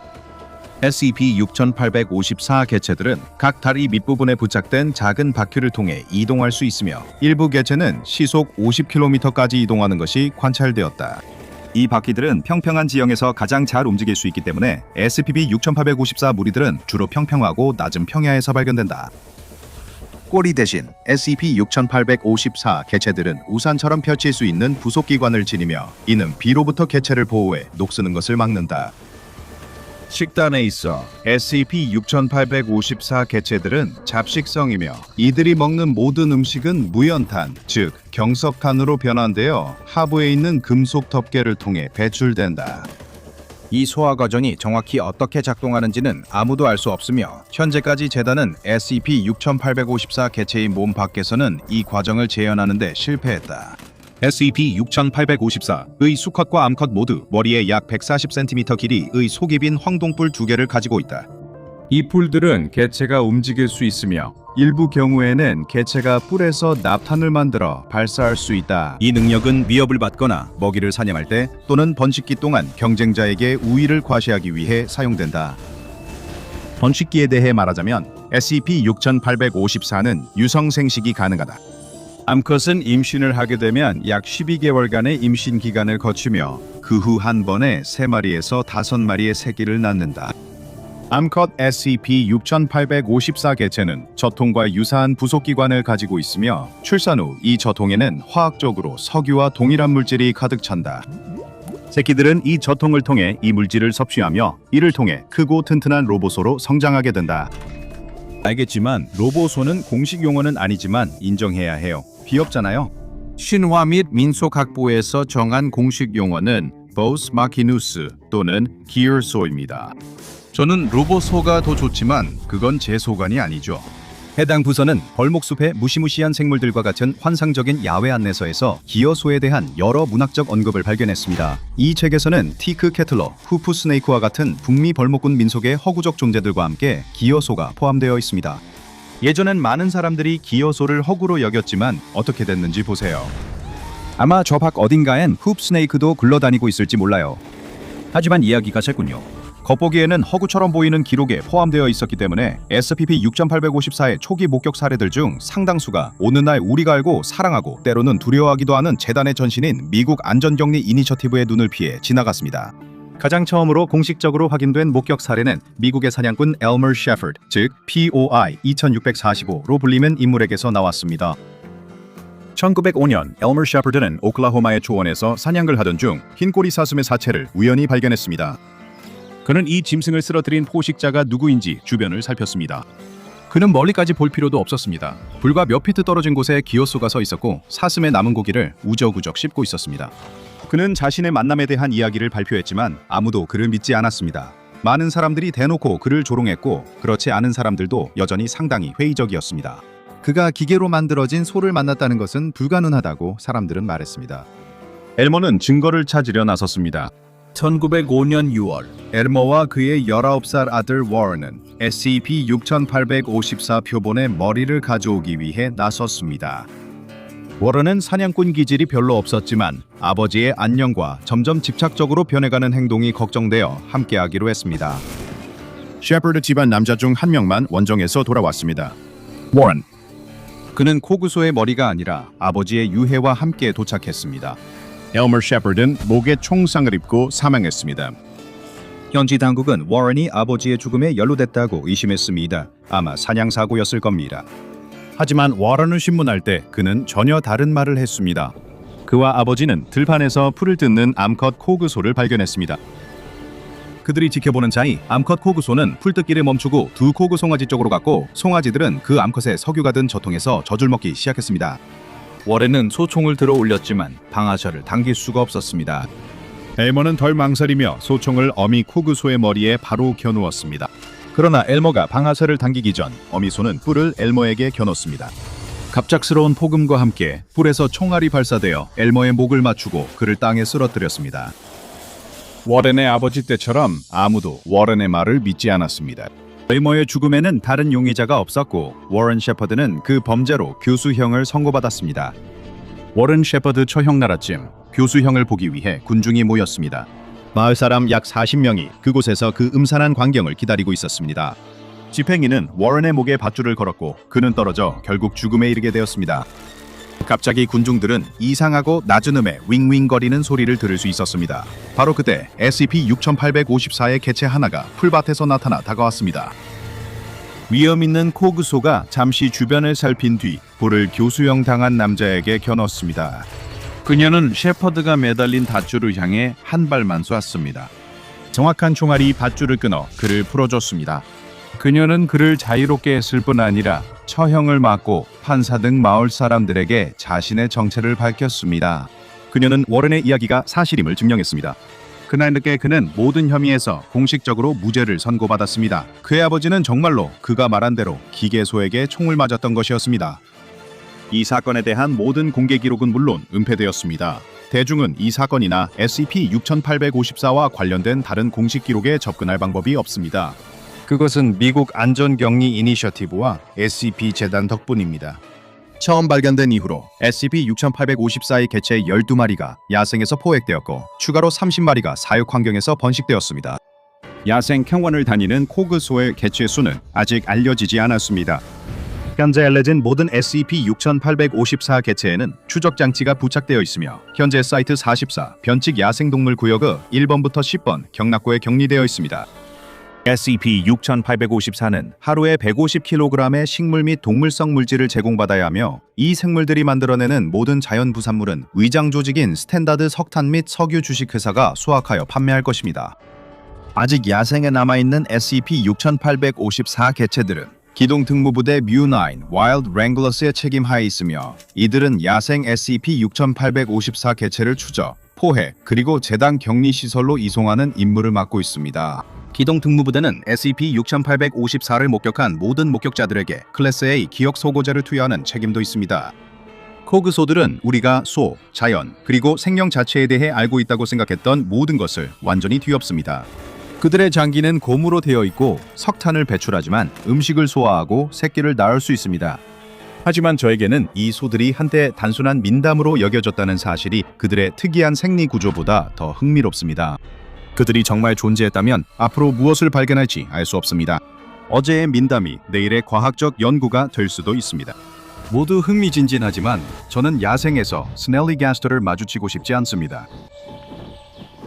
닥터 밥 패트리온을 확인하고 오늘 주니어 연구원이 되어보세요. 이제 닥터밥 파일에서 SCP-1048 빌더 베어 등 다른 영상을 시청해보세요.